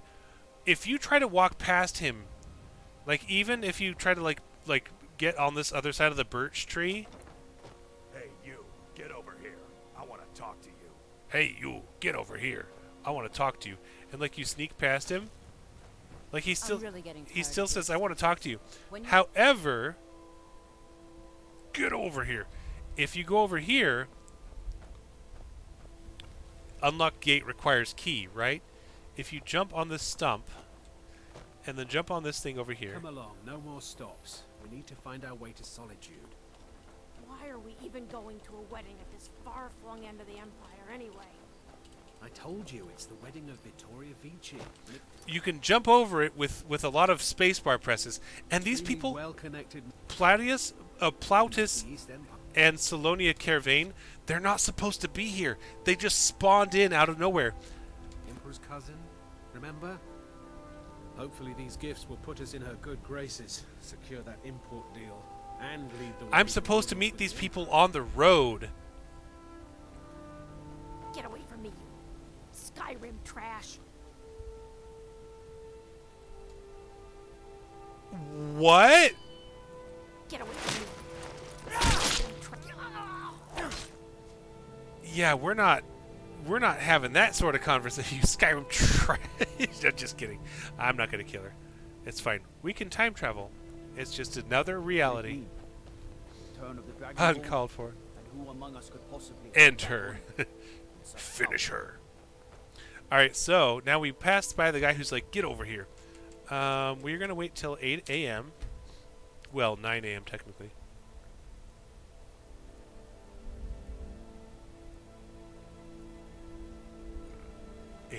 Alright, so now we're in this. I'm really getting tired. Need something? When you borrowed the money, you said you'd pay it back on time and for double the usual fee. I know I did. But how was I to know the shipment would get robbed? Next time, keep your plans quieter, and nothing would have happened to it.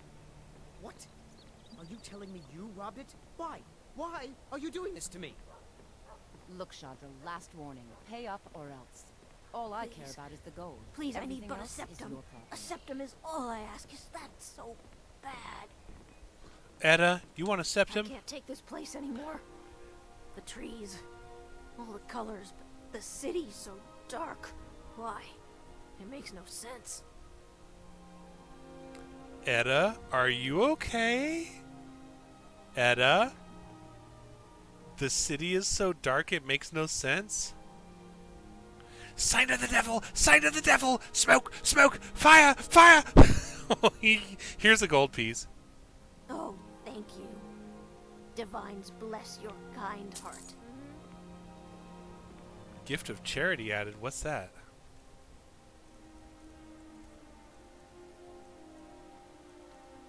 Aw, cute. Mob, what are the worst two forced conversations? That's the one where it's like, where the guy's like, looks like you've never spent an honest coin in your life. That's one of them, right? Huh? What do you want? What kind of trouble are you in? I owe a great deal of money to someone, and I think they cheated me. I don't know what to do. Tell me the details. I was able to work out a deal with the stables in Whiterun to sell me some of their tack and harnesses. I borrowed some gold from Sapphire to pay for the shipment, but it got robbed before it even arrived. Now Sapphire wants her money back, and if I don't pay her, I think she's going to kill me.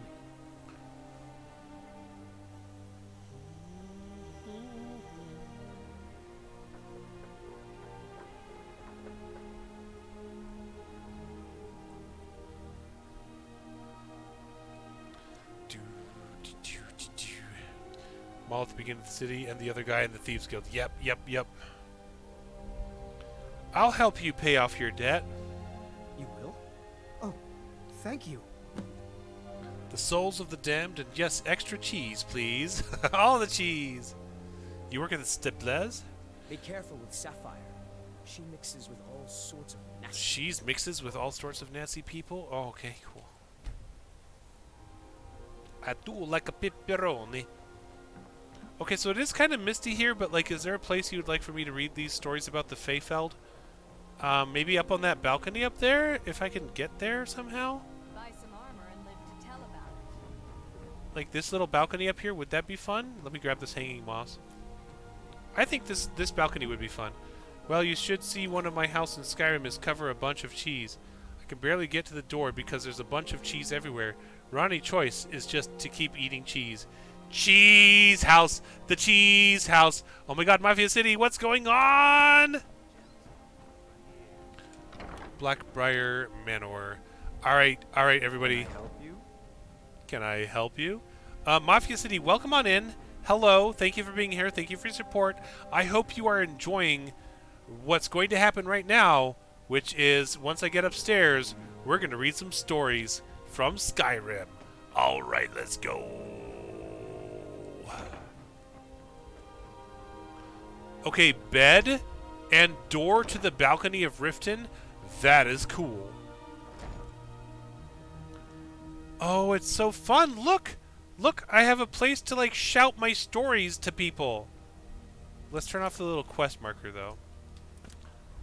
Like, I'm standing on a place where I could be like, People of Riften, hear my story that Foxgloves has suggested that I read to you. Ah!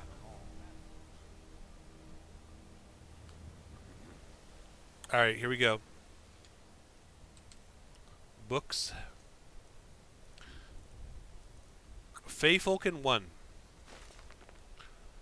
by Joachim Yarth, not to be confused with The Joker. Waves at villagers. Hi! Villagers. Oh, those are pillagers, sorry. Story time, back to painting. Enjoy your painting. Gosh, I'm so excited to see what you're doing. Alright, here we go.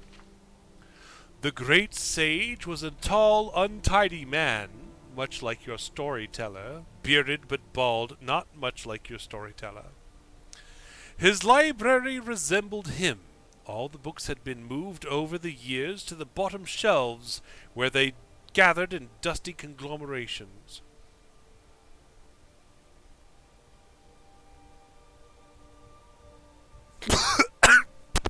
One second.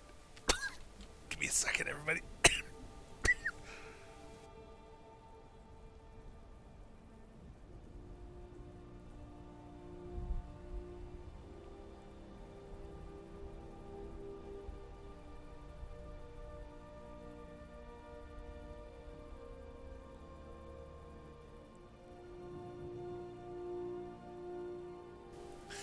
Everybody's a boss until they drink down the wrong windpipe.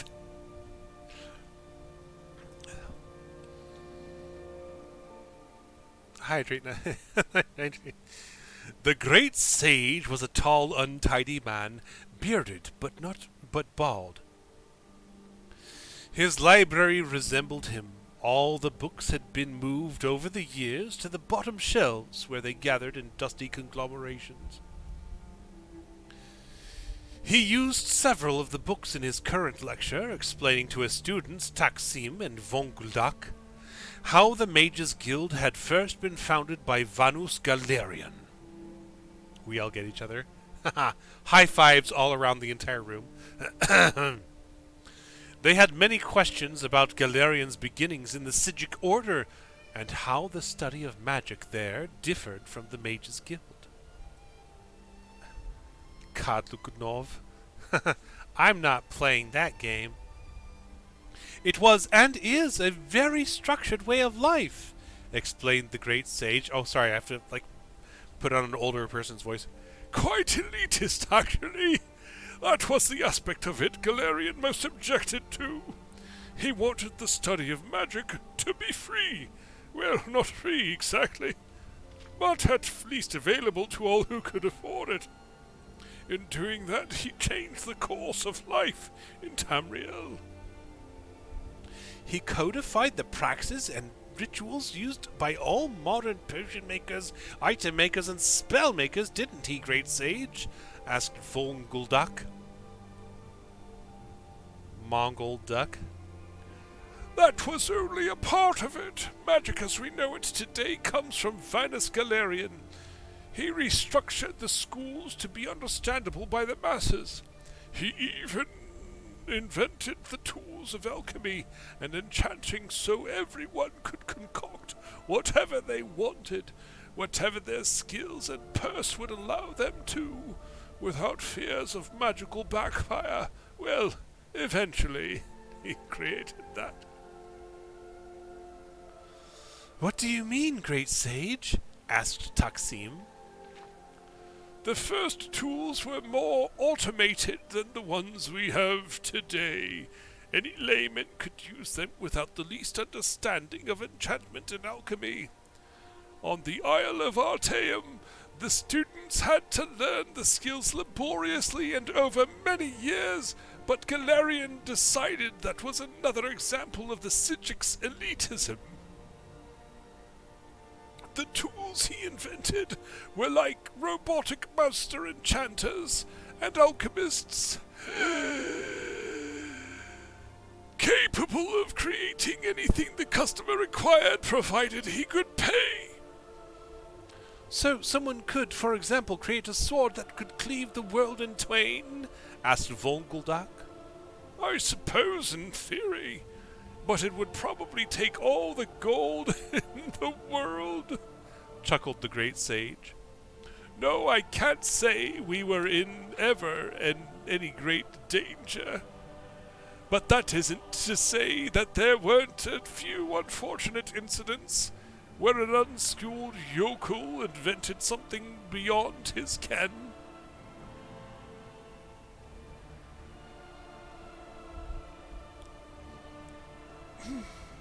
Eventually, of course, Galerian tore apart his old tools and created what we use today.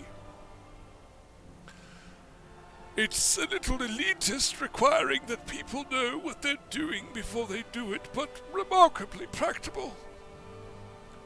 What did people invent? Asked Taksim. Are there any stories? You're trying to distract me so I don't test you. said the great sage. "But I suppose I can tell you one story, just to illustrate a point. This particular tale takes place in city of Alinor, on the west coast of Somerset Isle, and concerns a scribe named Thorbard." Thou hath a vocabulary unrivaled in all the lands. Thank you, Mafia City. In twain. Haha. Mark split in two. Oh, I'm sorry, I meant Mark Twain. This was in the Second Era, not long after Venus Galerian had first founded the Mages Guild and chapter houses had sprung up all over Somerset, though not spread to the mainland of Tamriel. For 5 years this scribe Tharbad had conducted all his correspondence to its side world by way of his messenger boy Gorgos. For the first year of his adoption of the hermit life, his few remaining friends and family of his dead wife, truth be told, had tried visiting, but even the most indefatigable kin gives up eventually when given no encouragement. Thank you, Moonlight. I appreciate that. I like the word indefatigable, but that's okay. The Mark Twain joke made me laugh out loud. Mark split in two. No, sorry, Mark Twain. No one had a good reason to keep in touch with Thorbad Holzig, and in time, very few even tried.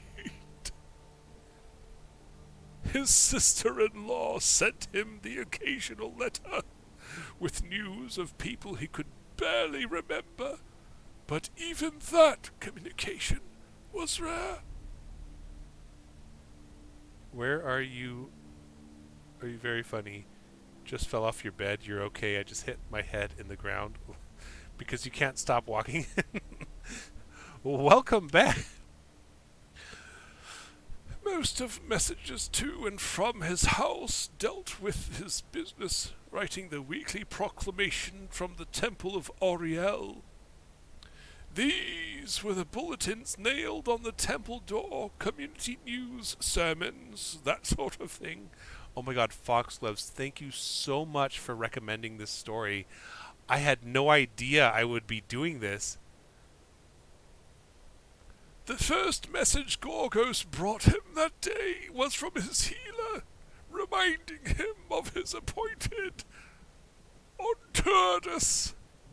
I believe Turdus is the Skyrim equivalent of Thursday, or the Elder Scrolls equivalent of Thursday. Appointment on Turdus. Yeah. Tharbad took a while to write his response, glum and affirmative. He had the Crimson Plague, which he was being treated for at considerable expense. You have to remember these were the days before the School of Restoration had become quite so specialized. The dollar store Black Death? The Crimson Plague? Hydrate. Alright, yeah, I got you. Thank you.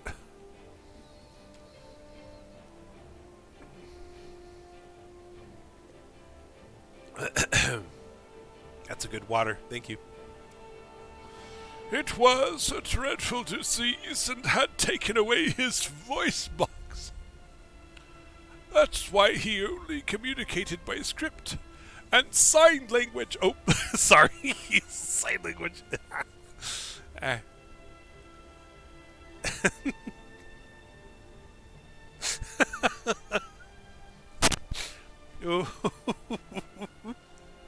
Dollar store Black Death. We got him. I was like, sorry?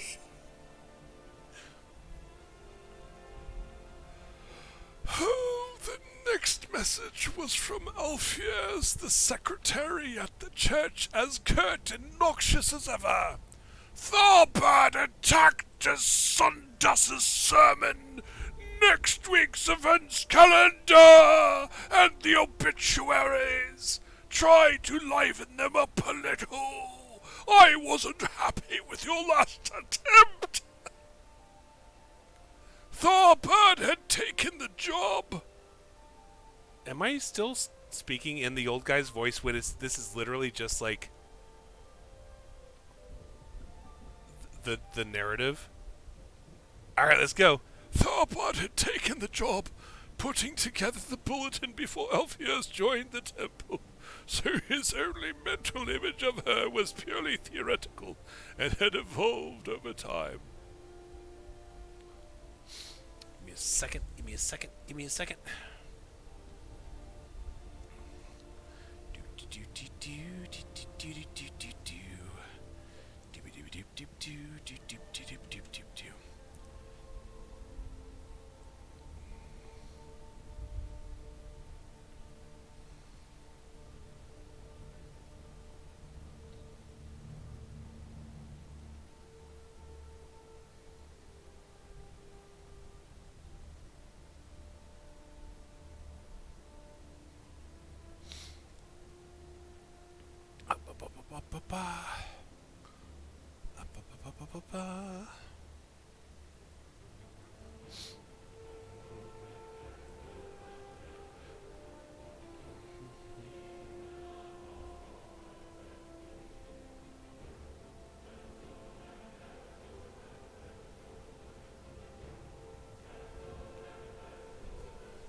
Okay, well, your cat is looking at you because he heard someone else talking in the room. Oh my gosh, Moonlight, that's precious.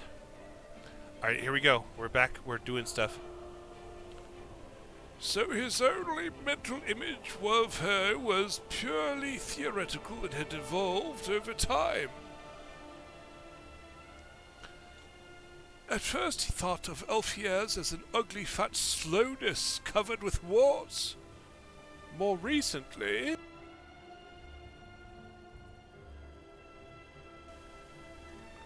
What's a slowdess, and why do I want to not know what it means?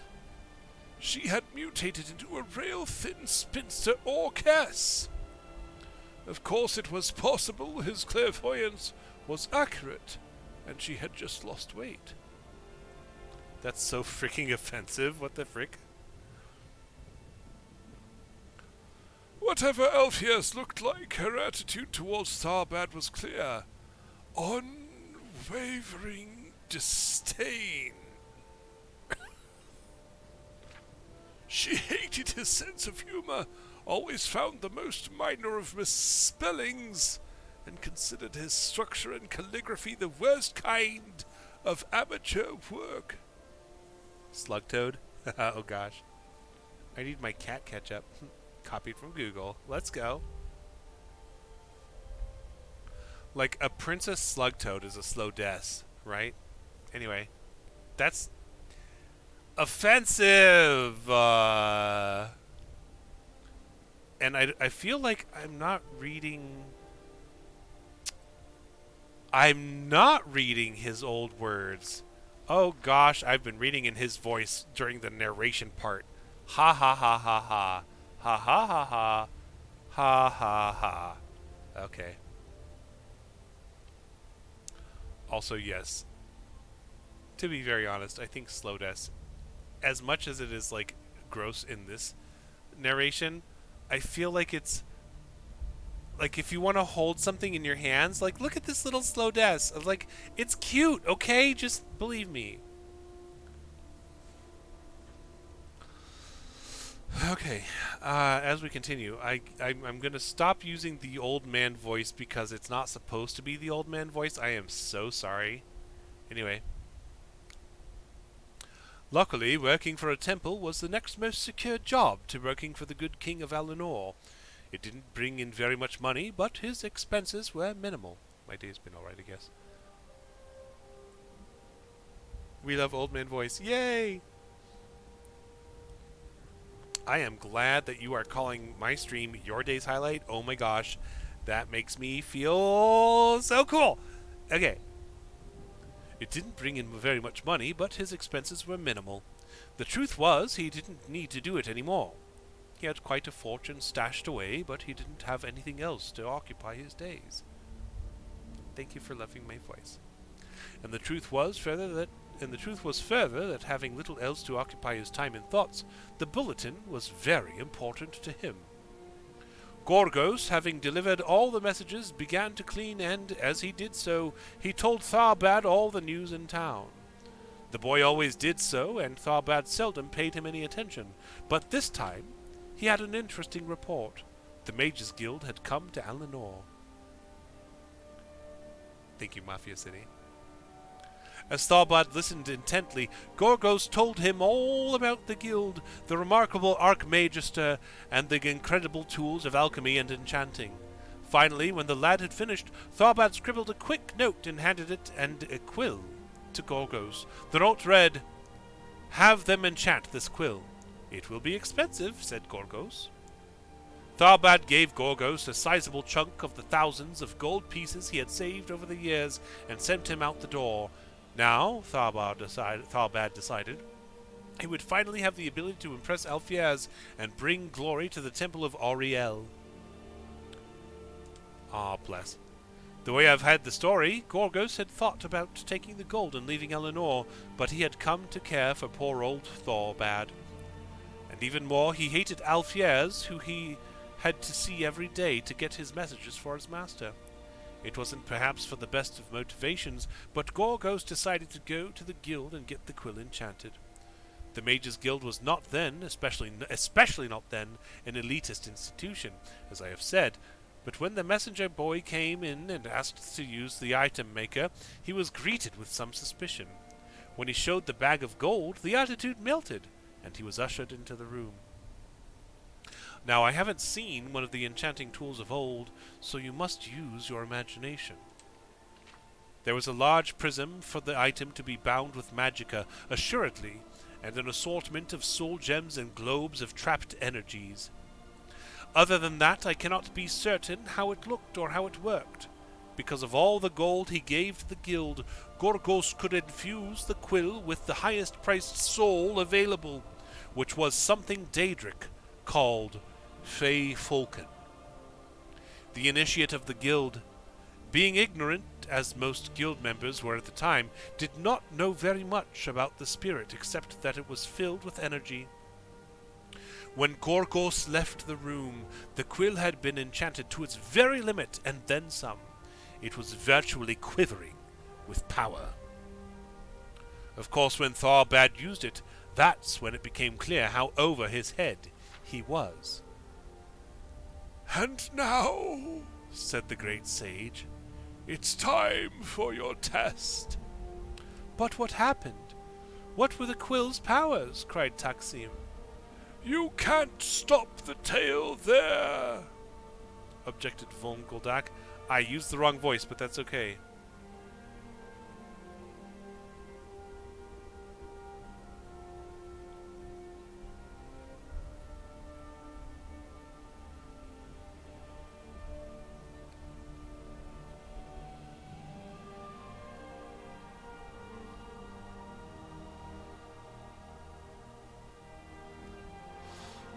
"We will continue the tale after your conjuration test, provided you both perform exceptionally well," said the great sage. Alright, my precious peoples, I am going to be away yet again. Thank you for being awesome. Enjoy.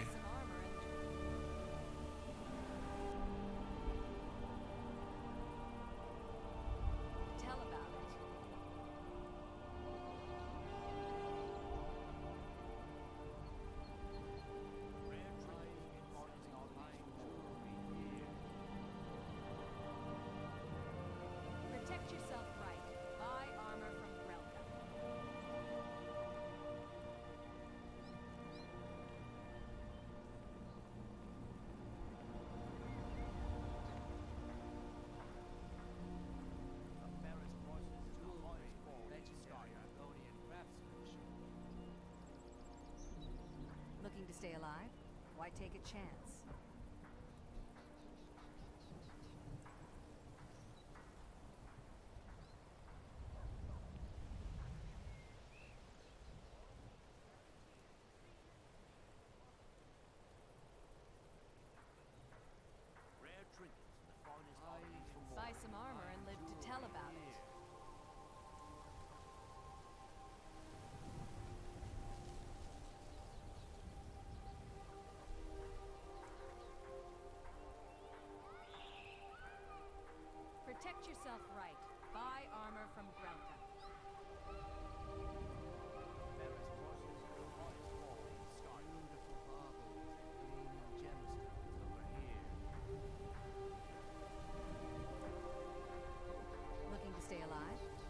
a chance.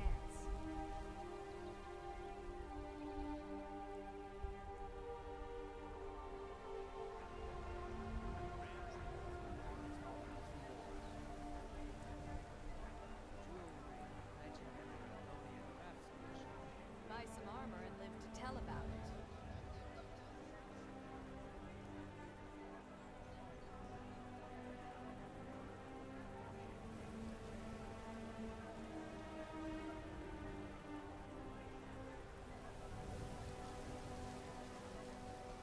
Protect yourself right.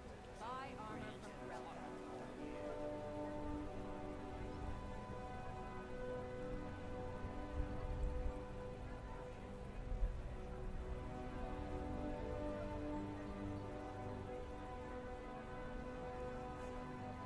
Looking to stay alive?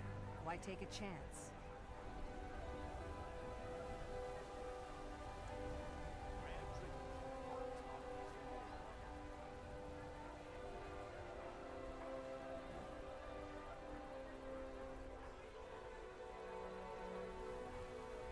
Buy some armor and live to tell about it.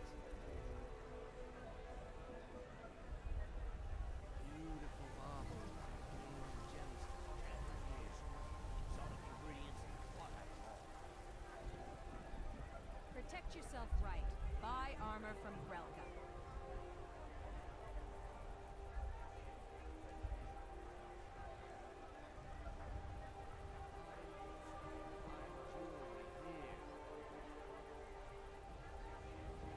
Looking to stay alive?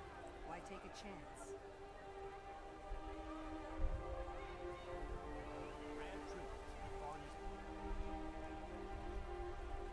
Hello? Oh my gosh. Welcome on in, everybody. We're time for book number 2 out of a 3-book series. I don't know if I'm going to be able to finish them all in 50 minutes. But there are 2 more books that Foxgloves has suggested. Hello. Let's see.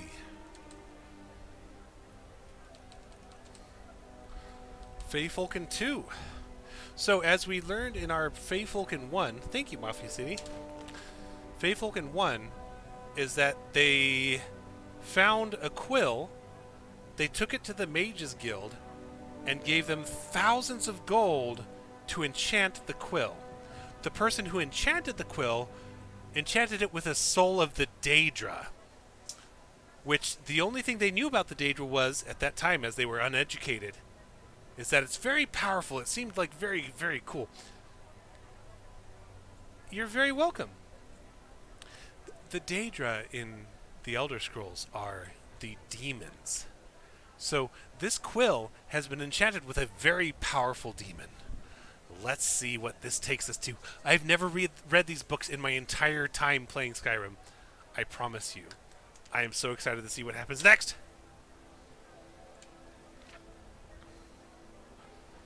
And I am going to forget the accents and visages I gave to these people, so I'm very sorry if they don't carry over from book to book. After the test had been given and Volguldak and Taksim had demonstrated their knowledge of elementary conjuration, the great sage told them that they were free to enjoy the day. The 2 lads, who most afternoons fidgeted through their lessons, refused to leave their seats. Snickerdoodles. You told us that after the test you'd tell us more of your tale about the scribe and his enchanted quill, said Taksim.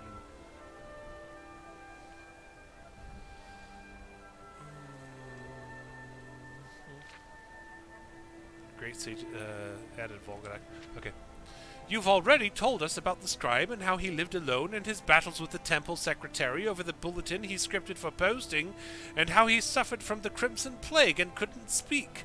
When you left off, his messenger boy had just had his master's quill enchanted with the spirit of a Daedra named Feyfolken, added Volguldak to aid the great sage's memory. Oh, that's hilarious. I just made a summation of the previous book, and they literally summarized it in the first part of the second book.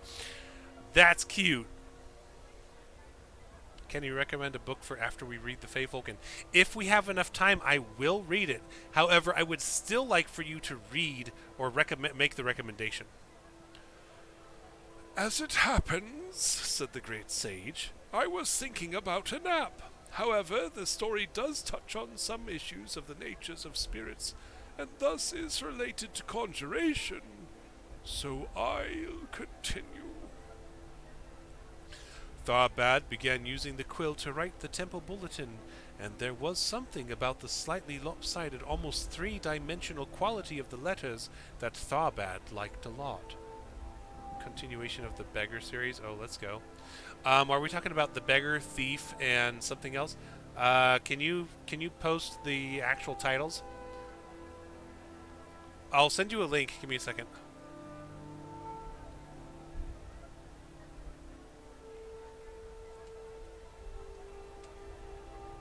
Beggar, Thief, Warrior, and King. Okay. Oh, you already got it. Okay. Well, there's the link anyway. But yeah. Okay. Cool. You got it. We'll try that. I probably won't have time tonight. I've got about an hour minus 8 minutes, so I've got about 52 minutes to go. And then I have to go. Tharbad began using blah blah blah. Tharbad liked a lot. So Tharbad is using this quill and it's making letters that seem three-dimensional. That's the first warning sign I could imagine. Into the night, Tharbad put together the Temple of Auriel's bulletin. For the moment he washed over the page with Feyfolken quill, it became a work of art, an illuminated manuscript crafted of gold, but with good, simple, and strong vernacular. The sermon excerpts read like poetry, despite being based on the archpriest's workmanlike exhortation of the most banal of the Elysian doctrines. The obituaries of two of the temple's chief benefactors were stark and powerful. Pitifully mundane deaths transitioned into world-class tragedies. Tharbad worked the magical palette until he nearly fainted from exhaustion. At 6 o'clock in the morning, a day before deadline, he handed the bulletin to Gorgos for him to carry to Alfiaz, the temple secretary. As expected, Alfiaz never wrote back to compliment him or even comment on how early he had sent the bulletin. It didn't matter. Tharbad knew it was the best bulletin the temple had ever posted. At 1 o'clock on Sundas, Gorgos brought him many messages. The bulletin today was so beautiful. When I read it in the vestibule, I'm ashamed to tell you I wept copiously, wrote the archpriest. I don't think I've ever seen anything that captures Auriel's glory so beautifully before. The cathedrals of First hold pale in comparison. My friend, I prostrate myself before the greatest artist since Galael. The archpriest was, like most men of the cloth, given to hyperbole. Still, Tharbad was happy with the compliment. More messages followed. All of the temple elders and 33 of the parishioners, young and old, had all taken the time to find out who wrote the bulletin and how to get a message to congratulate him. And there was only one person they could go through for that information, Alfiaz. Imaging the dragon lady besieged by his admirers filled Tharbad with positive glee. He was still in a good mood the next day when he took the ferry to his appointment with his healer, Telemechiel. The herbalist was new, a pretty red-guard woman who tried to talk to him even after he gave her the note reading, "My name is Tharbad Holzik, and I have an appointment with Telemechiel for 11 o'clock. Please forgive me for not talking, but I have no voice box anymore." "Has it started raining yet?" she asked cheerfully. "The diviner said it might." Tharbad frowned and shook his head angrily. Why was it that everyone thought that mute people liked to be talked to? Did soldiers who lost their arms like to be thrown balls? I'm back again. Sorry, I was eating and got distracted because of the spicy ramen noodles. I love spicy ramen! Welcome back. It was undoubtedly not a purposefully cruel behavior, but Tharbad still suspected that some people just liked to prove that they weren't crippled too.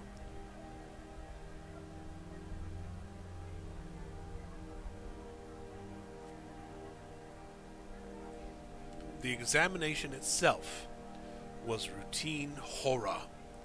Telemichel performed the regular invasive torture. Did I miss something? Why are they torturing all of a sudden? Oh wait, it's because he's mute, and anyone who tries to talk to him is basically torturing him. Okay, fine. All the while chatting and chatting and chatting. Oh, the comparison made me chuckle. Would soldiers who lost their arms like to have balls thrown at them? Yes. You ought to try talking once in a while. That's the only way to see if you're getting better. If you don't feel comfortable doing it in public, you could try practicing it by yourself, said Telemichel. Telemichel? Is that how you think you would say it? Telemichel? Telepathic Michelle. Knowing her patient would ignore her advice, try singing in the bath. You'll probably find you don't sound as bad as you think. I'm freaking mute. Stop harassing me. Oh my god. It's like trying to wave at someone who's blind. Like, not like all the different times, like whose vision is complete darkness.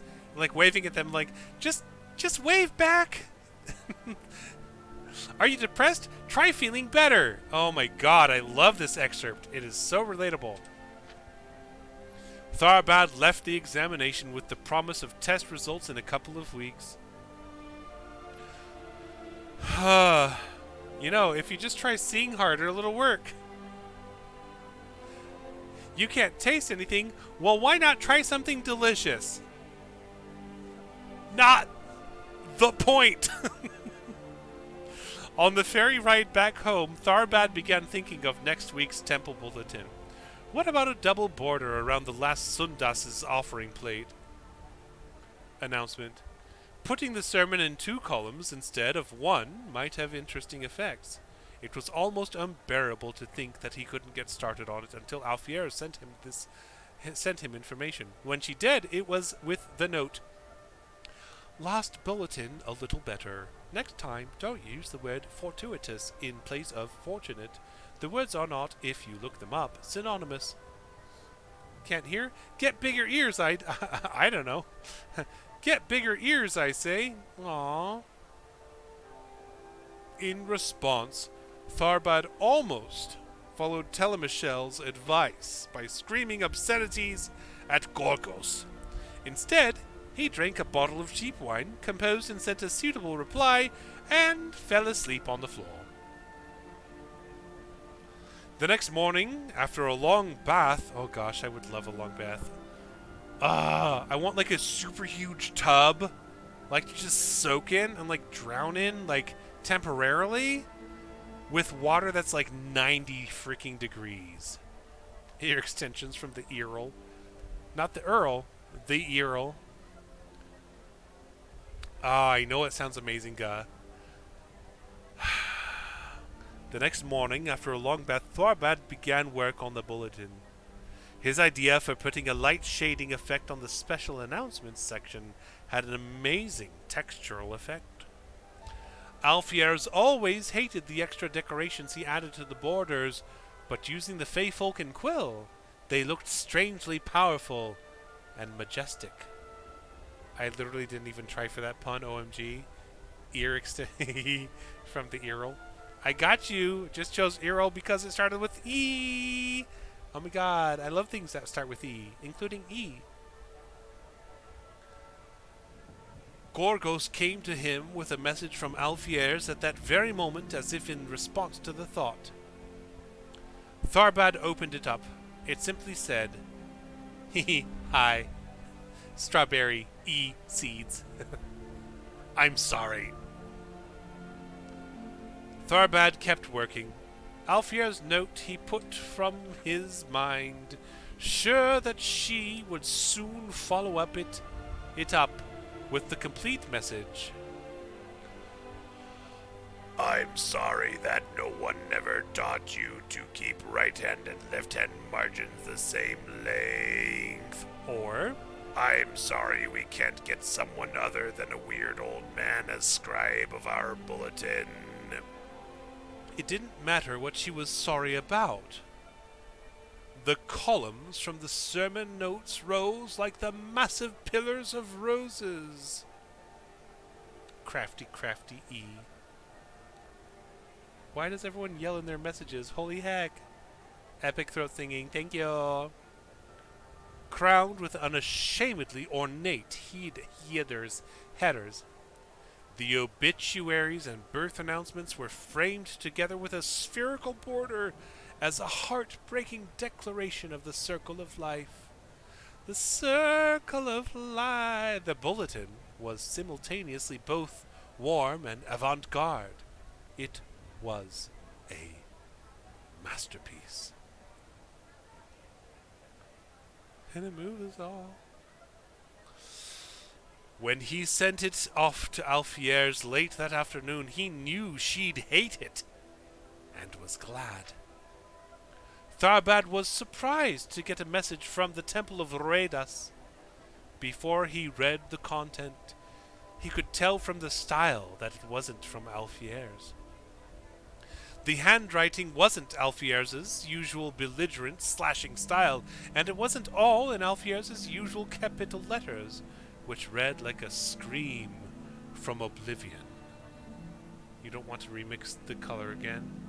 Oh gosh, 2 to 3 layers on each block, so it's a delicate balance of waiting for the paint on those to dry, while racing to finish before the paint on my palette dries. You don't want to remix the same color again. Holy heck, that is oddly relatable. I believe in you, Strawberry Seeds. Strawberry Seeds. Tharbad, I thought you should know Alfiaz isn't at the temple anymore. She quit her position yesterday very suddenly. My name is Vanderthil, and I was lucky enough, let me admit it now, I begged pitifully, to be your new temple contact. What kind of metaphor for life? Ah ha ha ha ha. Yikes. Don't mix those colors again. You'll get worded with words. I'm overwhelmed by your genius. I was having a crisis of faith until I read last week's bulletin. Word up. This week's bulletin is a miracle. Enough. I just wanted to say I'm honored to be working with you, Vanderthil.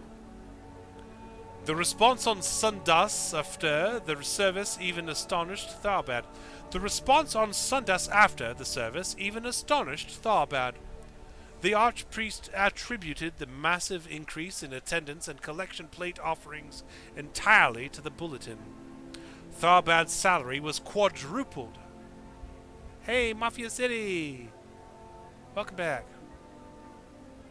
Gorgos brought over 120 messages from his adoring public. I'm gonna call it right here. This is the second book in a 3-book series. It's gonna end in tragedy. Continue reading. Here we go. The following week, Tharbad sat in front of his writing plank, a glass of fine Torvally mead at his side. Woo, tragedy! Staring at the blank scroll. He had no ideas. The bulletin, his child, his second wife bored him. The third-rate sermons of the Archbishop were absolute anathema, and the deaths and births of the temple patrons struck him as entirely pointless. Nothing bad ever happens when demons are summoned. Everything's coming up, Millhouse. Blah, blah, he thought, as he scribbled on the page. He knew he wrote the letters B-L-A-H, B-L-A-H. The words that appeared on the scroll were, a necklace of pearl on a white neck.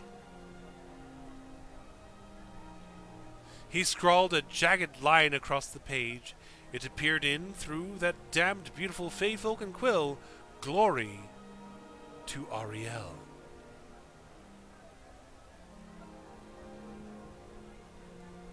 So this guy is becoming self-conscious. You can hear it in this entire narrative. Tharbad slammed the quill and poetry spilled forth in a stream of ink. He scratched over the page, blotting over everything, and the vanquished words sprung back up in different form. Even more exquisite than before, every daub and splatter caused the document to whirl like a kaleidoscope before falling together in gorgeous asymmetry. There was nothing he could do to ruin the bulletin.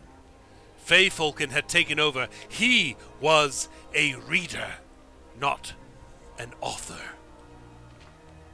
Now, asked the great sage, what has Fey Falcon from your knowledge of the school of conjuration? What happened next? Cried Volgundak. First, tell me what Fey Falcon was, and then I'll continue the story. You said it was a Daedra, said Taksim, and it seems to have something to do with artistic expression. Was Fey Falcon a servitor of Azura? But the scribe may have been imagining all this, said Volgundak. Perhaps Fey Falcon is a servitor of Sheogorath, and he's gone mad. Or the quill's writing makes everyone who views it, like all the congregation at the Temple of Ariel, go mad. Hermaeus Mora is the god Daedra of knowledge, and Hercene is the Daedra of wild, and the Daedra of revenge is Boethia, pondered Taksim. And then he smiled. Fey Falcon is a servitor of Clavicus Vile, isn't it? Very good, said the great sage. How did you know? It's his style, said Taksim. Assuming that he doesn't want the power of the quill, then now that he has it, what happens next? I'll tell you, said the great sage, and continued the tale. Whoo! We're on book 2. Clavicus Vile, my friends. Clavicus Vile has a very nasal voice, and I can't do it. Let's see if we can find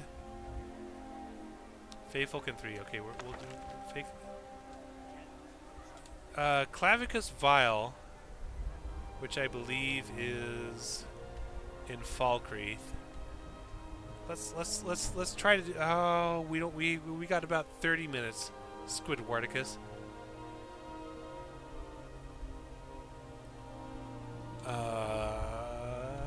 Falkreath. Let's just go to Whiterun Stables. You cannot fast travel while enemies are nearby. Fine.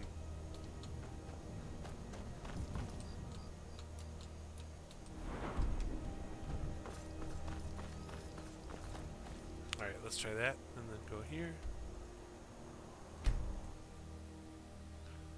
Falkreath. I really wish we could do...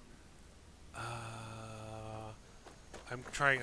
I only have like 40 minutes. Let's go. I can take you to any of the hold capitals. Where do you want to go? Falkreath. Climb and back, and we'll be off. Alright, cool. Okay, anyone else? Probably because the bandits in Helgen. I can't wait here forever. I can't wait here forever. Hope it lasts. Anyone else, like, forget that we were playing Skyrim and just, like, listening to me telling stories? Because I forgot I was playing Skyrim, to be very honest. Aye. Got to thinking. Maybe I'm the Dragonborn. I just don't know it yet. It was like, good story. Grapevine Goods, what are you doing here? Take a good look around. I'm sure you'll find what you're looking for. If not, let me know. I might have it stored away. Can I cut you across the counter? Haha, nice. Alright, anyway.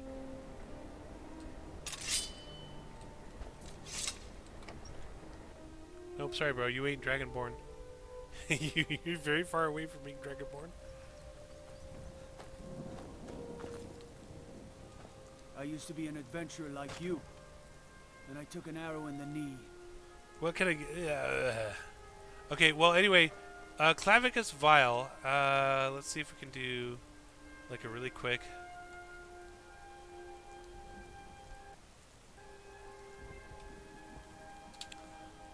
voice representation of Clavicus Vial.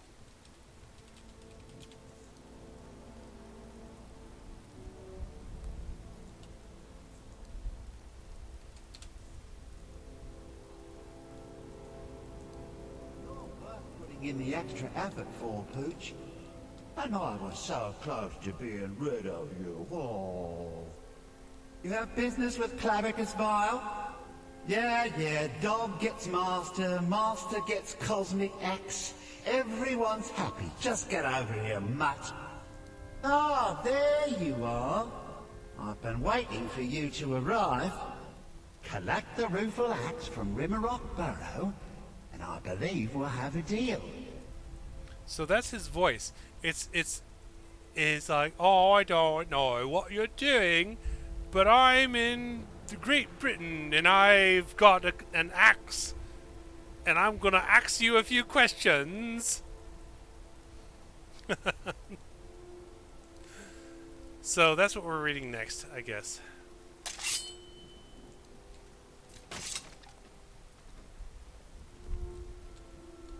Try not to judge Falkreath too harshly, visitor.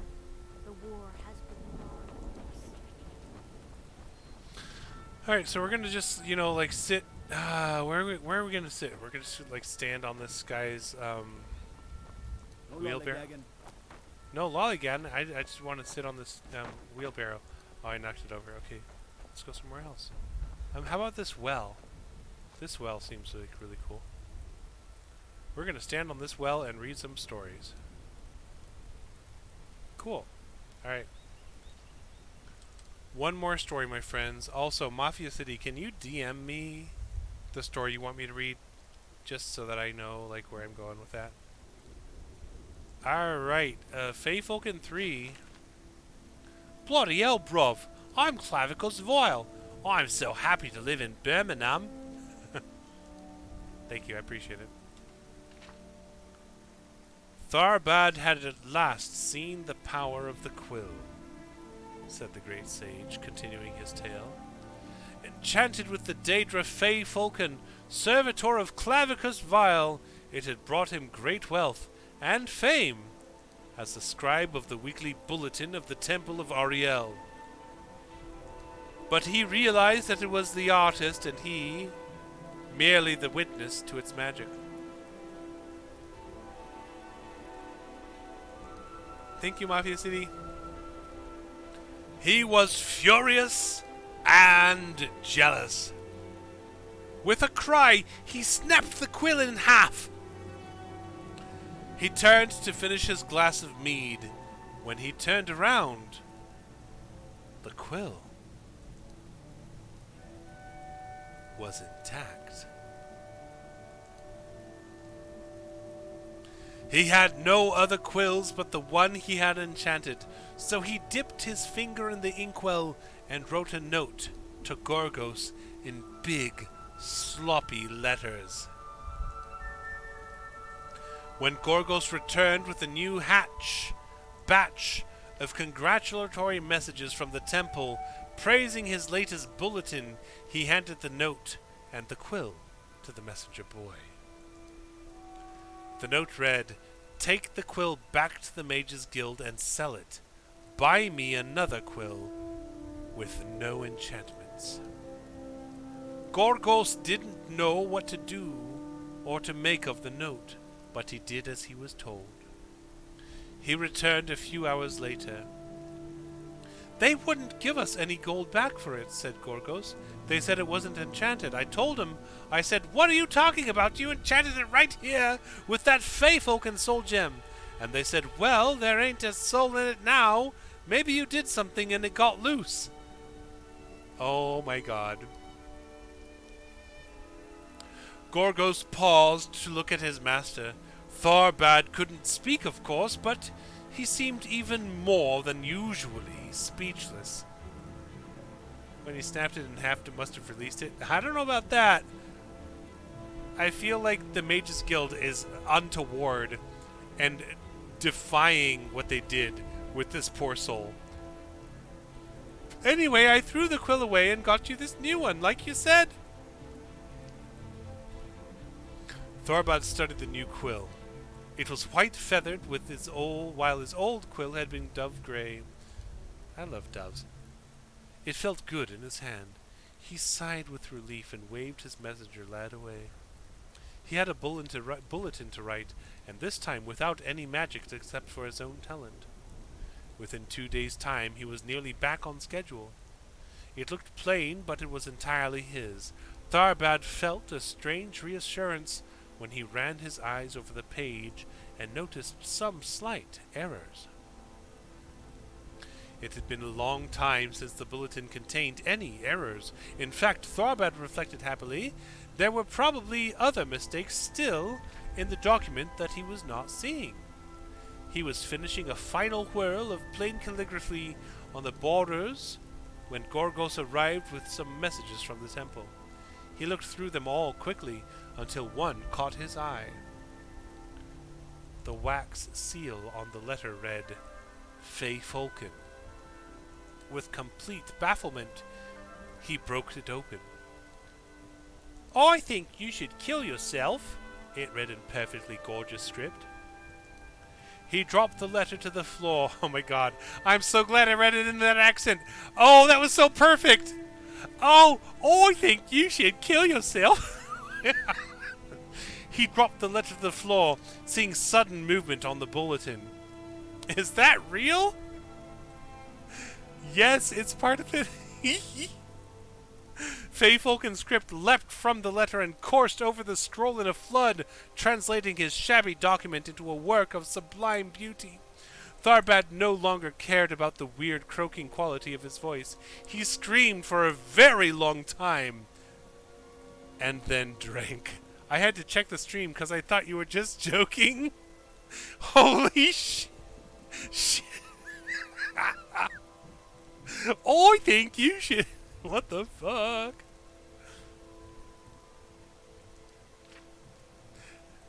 Oh, sorry. Let's back this up. He didn't drink. He drank heavily. Gorgos thought brought Thorbad a message from Vanderthil. This I can't get over this. It's hate me. Oh my god, strawberry seeds. Oh, I think you should.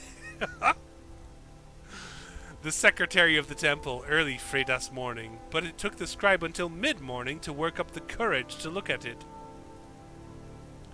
Good morning. I'm just checking in on the bulletin. You usually have it on Tordas night. I'm curious, you planning something special? Vanderthil. I think. Tharbad responded, Vanderthil, I'm sorry. I've been sick. There won't be a bulletin this Sunday, and handed the note to Gorgos before retiring to his bath. When he came back an hour later, Gorgos was just returning from the temple, smiling. Vanderthil and the Archpriest went crazy, he said. They said it was your best work ever. Tharbad looked at Gorgos, uncomprehending. This feels like one of those things that will get stuck in my head, and I'll have to try so hard not to just say it randomly. Oh my god. Oh, I think you should kill yourself. Holy shift keys. Please don't make that the oh no. Then he noticed that the bulletin was gone. Shaking, he dipped his finger in the inkwell and scrawled the words, What did the note I sent with you say? My inner monologue when I spill something on the floor.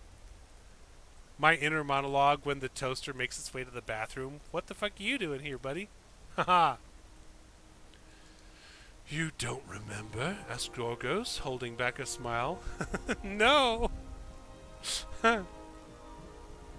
He knew the master had been drinking a lot lately. I don't remember the exact words, but it was something like, Vanderthil, here it is. Sorry it's late. I've been having severe mental problems lately. Thorbad. Since you said, here it is, I figured you wanted me to bring the bulletin along, so I did. And like I said, they loved it. I bet you get 3 times as much letters this Sundas. Thorbad nodded his head, smiled, and waved the messenger lad away. Gorgos returned back to the temple, while his master turned to his writing plank and pulled out a fresh sheet of parchment. He wrote with the quill, "What do you want, Fay Falcon?" The words became, "Goodbye. I hate my life. I have cut my wrists." Thorbad tried another tact. "Have I gone insane?" The words became, "Goodbye. I've poison. I hate my life. Why are you doing this to me?" "I, Thorbad Holzik, cannot live with myself and my ingratitude. That's why I've put this noose around my neck." Thorbad picked up a fresh parchment, dipped his finger in the inkwell, and proceeded to rewrite the entire bulletin. While his original draft before Fay Falcon had altered it had been simple and flawed, the new copy was a scrawl. Lowercase i's were undotted, G's looked like Y's, sentences ran into margins and curled up and all over like serpents. Ink from the first page linked onto the second page. When he yanked the pages from the notebook, a long tear nearly divided the third page in half. Something about the final result was evocative. Thorbad at least hoped so. He wrote another note reading simply, "Use this bulletin instead of the piece of trash I sent you." When Gorgos returned with new messages, Thorbad handed the envelope to him. The new letters were all the same, except for one from his healer, Telementiel. "Thorbad, we need you to come in as soon as possible. We've received the reports from Blackmarsh about a strain of the Crimson Plague that sounds very much like your disease, and we need to re-examine you. Nothing is definite yet, but we're going to want to see what our options are." I love reading about SCPs, saving that for later. Let's go. This does feel like an SCP. The quill that writes your death. The quill that writes your future doom. It took Thorbad the rest of the day and 15 drams of the stoutest mead to recover. The larger part of the next morning was spent recovering from this means of recovery. He started to write a message to Vanderthil. "What did you think of the bulletin? Of the new bulletin?" With the quill. Fay Falcon's improved version was, "I'm going to ignite myself on fire, because I'm a dying no talent." Thorbad rewrote the note using his finger and ink message. When Gorgos appeared, he handed him the note. There was one message in Vanderthil's handwriting. It read, "Thorbad, not only are you divinely inspired, but you have a great sense of humor. Imagine us using those scribbles you sent instead of the real bulletin. You made the Archbishop laugh heartily. I cannot wait to see what you've next week. Yours fondly, Vanderthil." The funeral service a week later brought out far more friends and admirers than Thorbad Holzik would have believed possible. The coffin, of course, had to be closed, but that didn't stop the mourners from filling into lines to touch its smooth oak surface, imagining it as the flesh of the artist himself. The Archbishop managed to rise to the occasion and deliver a better-than-usual eulogy. Thorbad's old nemesis, the secretary before Vanderthil, Alfiers, came in from Cloudrest, wailing and telling all who would listen that Thorbad's suggestions had changed the direction of her life. When she heard Thorbad had left her his quill and his final testament, she broke down in tears. Vanderthil was even more inconsolable, until she found a handsome and delightfully single young man. What? "I can hardly believe he's gone, and I never even saw him face to face or spoke to him," she said. "I saw the body, but even if he hadn't been all burned up, I wouldn't have been able to tell if it was him or not." What? Oh, what? "I'm gonna set myself afire. I'm a light. I'm a pen, and I'm gonna set myself on fire." She could not tell the body, though she thought it was his, even though he was burned to a crisp. All burned up!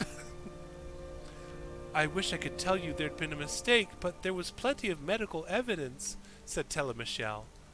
I supplied some of it myself. He was a patient of mine, you see. I'm just a little pen. Oh, said Vanderthil. Was he sick or something? Was he sick or something? He had the Crimson Plague years ago. That's what took away his voice box.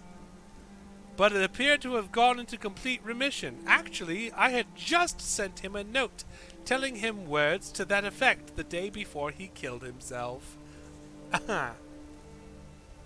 You're that healer? Exclaimed Vanderthil. Tharbad's messenger boy Gorgos told me that he had just picked up that message when I sent mine, complimenting him on the new primitive design for the bulletin. It was amazing work. I never would have told him this, but I had begun to suspect he was stuck in an outmoded style. I forgot about the Crimson Plague. Get well soon. It turned out he had one last work of genius before going out in a blaze of glory. Figuratively. And literally. Whoo! Blaze of glory. He set himself on fire. I love this hateful book. Vanderthil showed the healer Tharbad's last bulletin, and Telemichel agreed that its frantic, nearly illegible style spoke volumes about the power and majesty of the god Ariel. Now I'm thoroughly confused, said Vongeldak. About which part? Asked the great sage. I think the tale is very straightforward. Why are Skyrim books so good? I need to read more. Listen, I got you, Boo. We'll read them all by the time I'm 70. Never played Skyrim, but I need to know the lore. Faye Falcon made all the bulletins beautiful, except for the last one. The one Tharbad did for himself, said Taksim thoughtfully. But why did he misread the notes from Vanderthil and the healer? Did Faye Falcon change those words? Perhaps, smiled the great sage. Or did Faye Falcon change Tharbad's perceptions of those words? Asked Vongeldak. Did Faye Falcon make him mad after all? First, Godfather, throw the seal over the wall. Did Faye Falcon make him mad after all? Very likely, said the great sage. But that would mean that Faye Falcon was a servitor of Sheogorath, said Vongeldak. And you said he was a servitor of Clavicus Vile. Which was he, an agent of mischief or an agent of insanity? The will was surely altered by Faye Falcon, said Taksim. And that's the sort of thing a servitor of Clavicus Vile would do to perpetuate the curse. What about the insane mischief? Have you ever played or heard of the game Mischief Makers on the N64? As an appropriate ending to the tale of the scribe and his cursed quill, smiled this great sage, I will let you read into it as you will.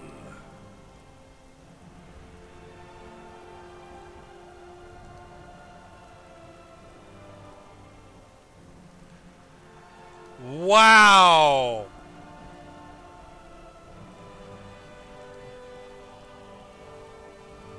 Wow!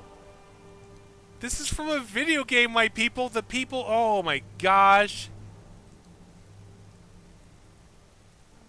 Like, I'm still in a we're still in a look, we're still in a video game. We're still playing a game of video. Like, what? What just happened? Oh my gosh, thank you so much for listening to me read stories from Skyrim. Holy heck. Where did we just did we just go into a new world of imagination? Oh wow.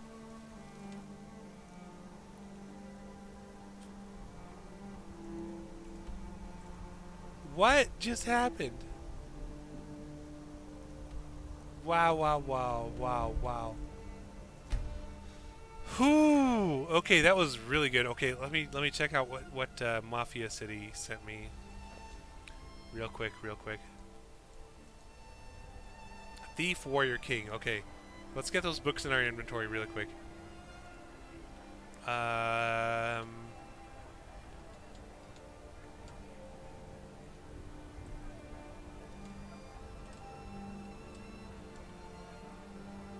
One AFBF.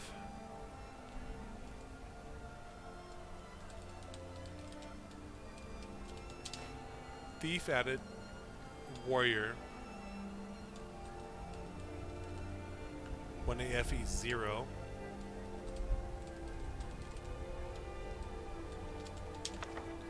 Warrior added, and then what was it that you said otherwise? King, okay. 1 AFE 5, okay.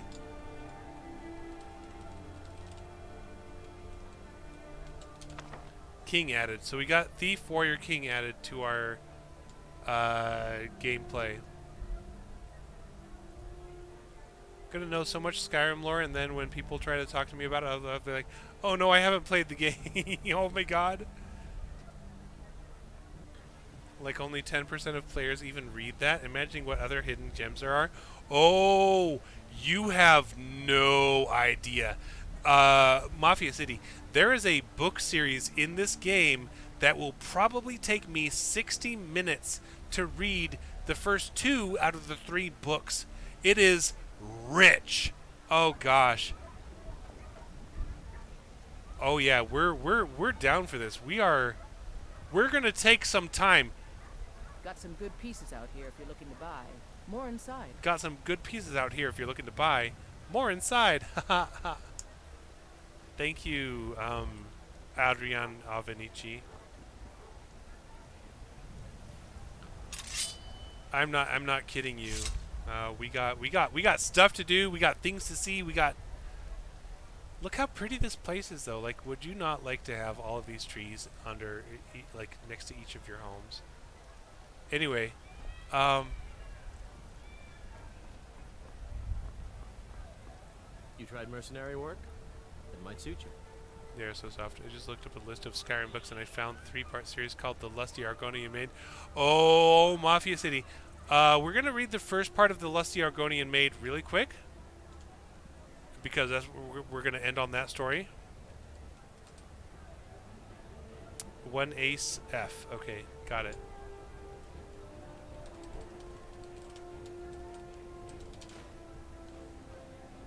We're going to read it. And everyone here is going to make me put the plus 18 filter on this chat and this stream.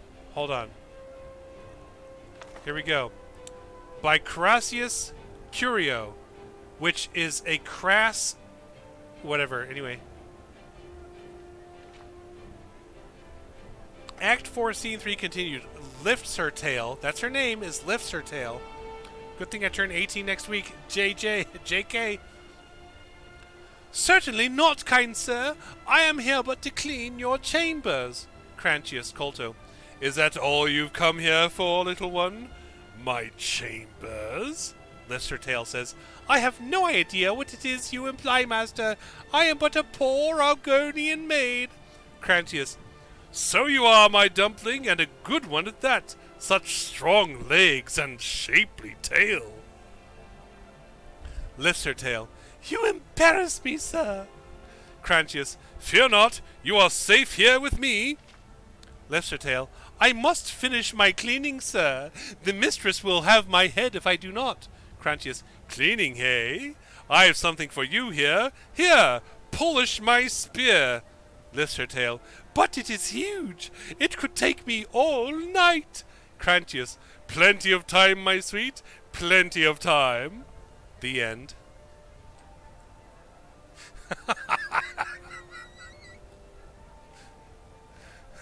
Oh no! I'm but a lusty Argonian maid.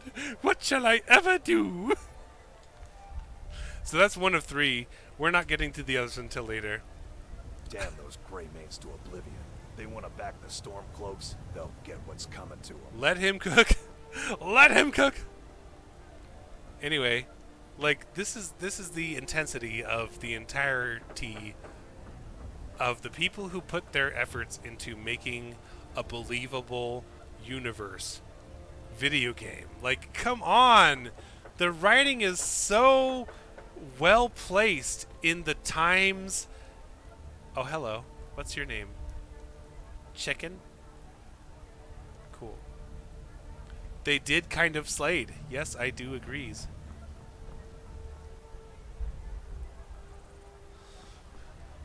Drunken Huntsman. Alright, let's go. You snorted. Kinda ate, though. Alright, my people. It's been a good run. I had so much fun tonight. And I'm sad I have to work the next 2 days. Avoid Brittleshin Pass. It's southeast of here. Oh, hello. What's your name? Chicken? Cool. Awesome stream. Thank you. I appreciate this. Gosh.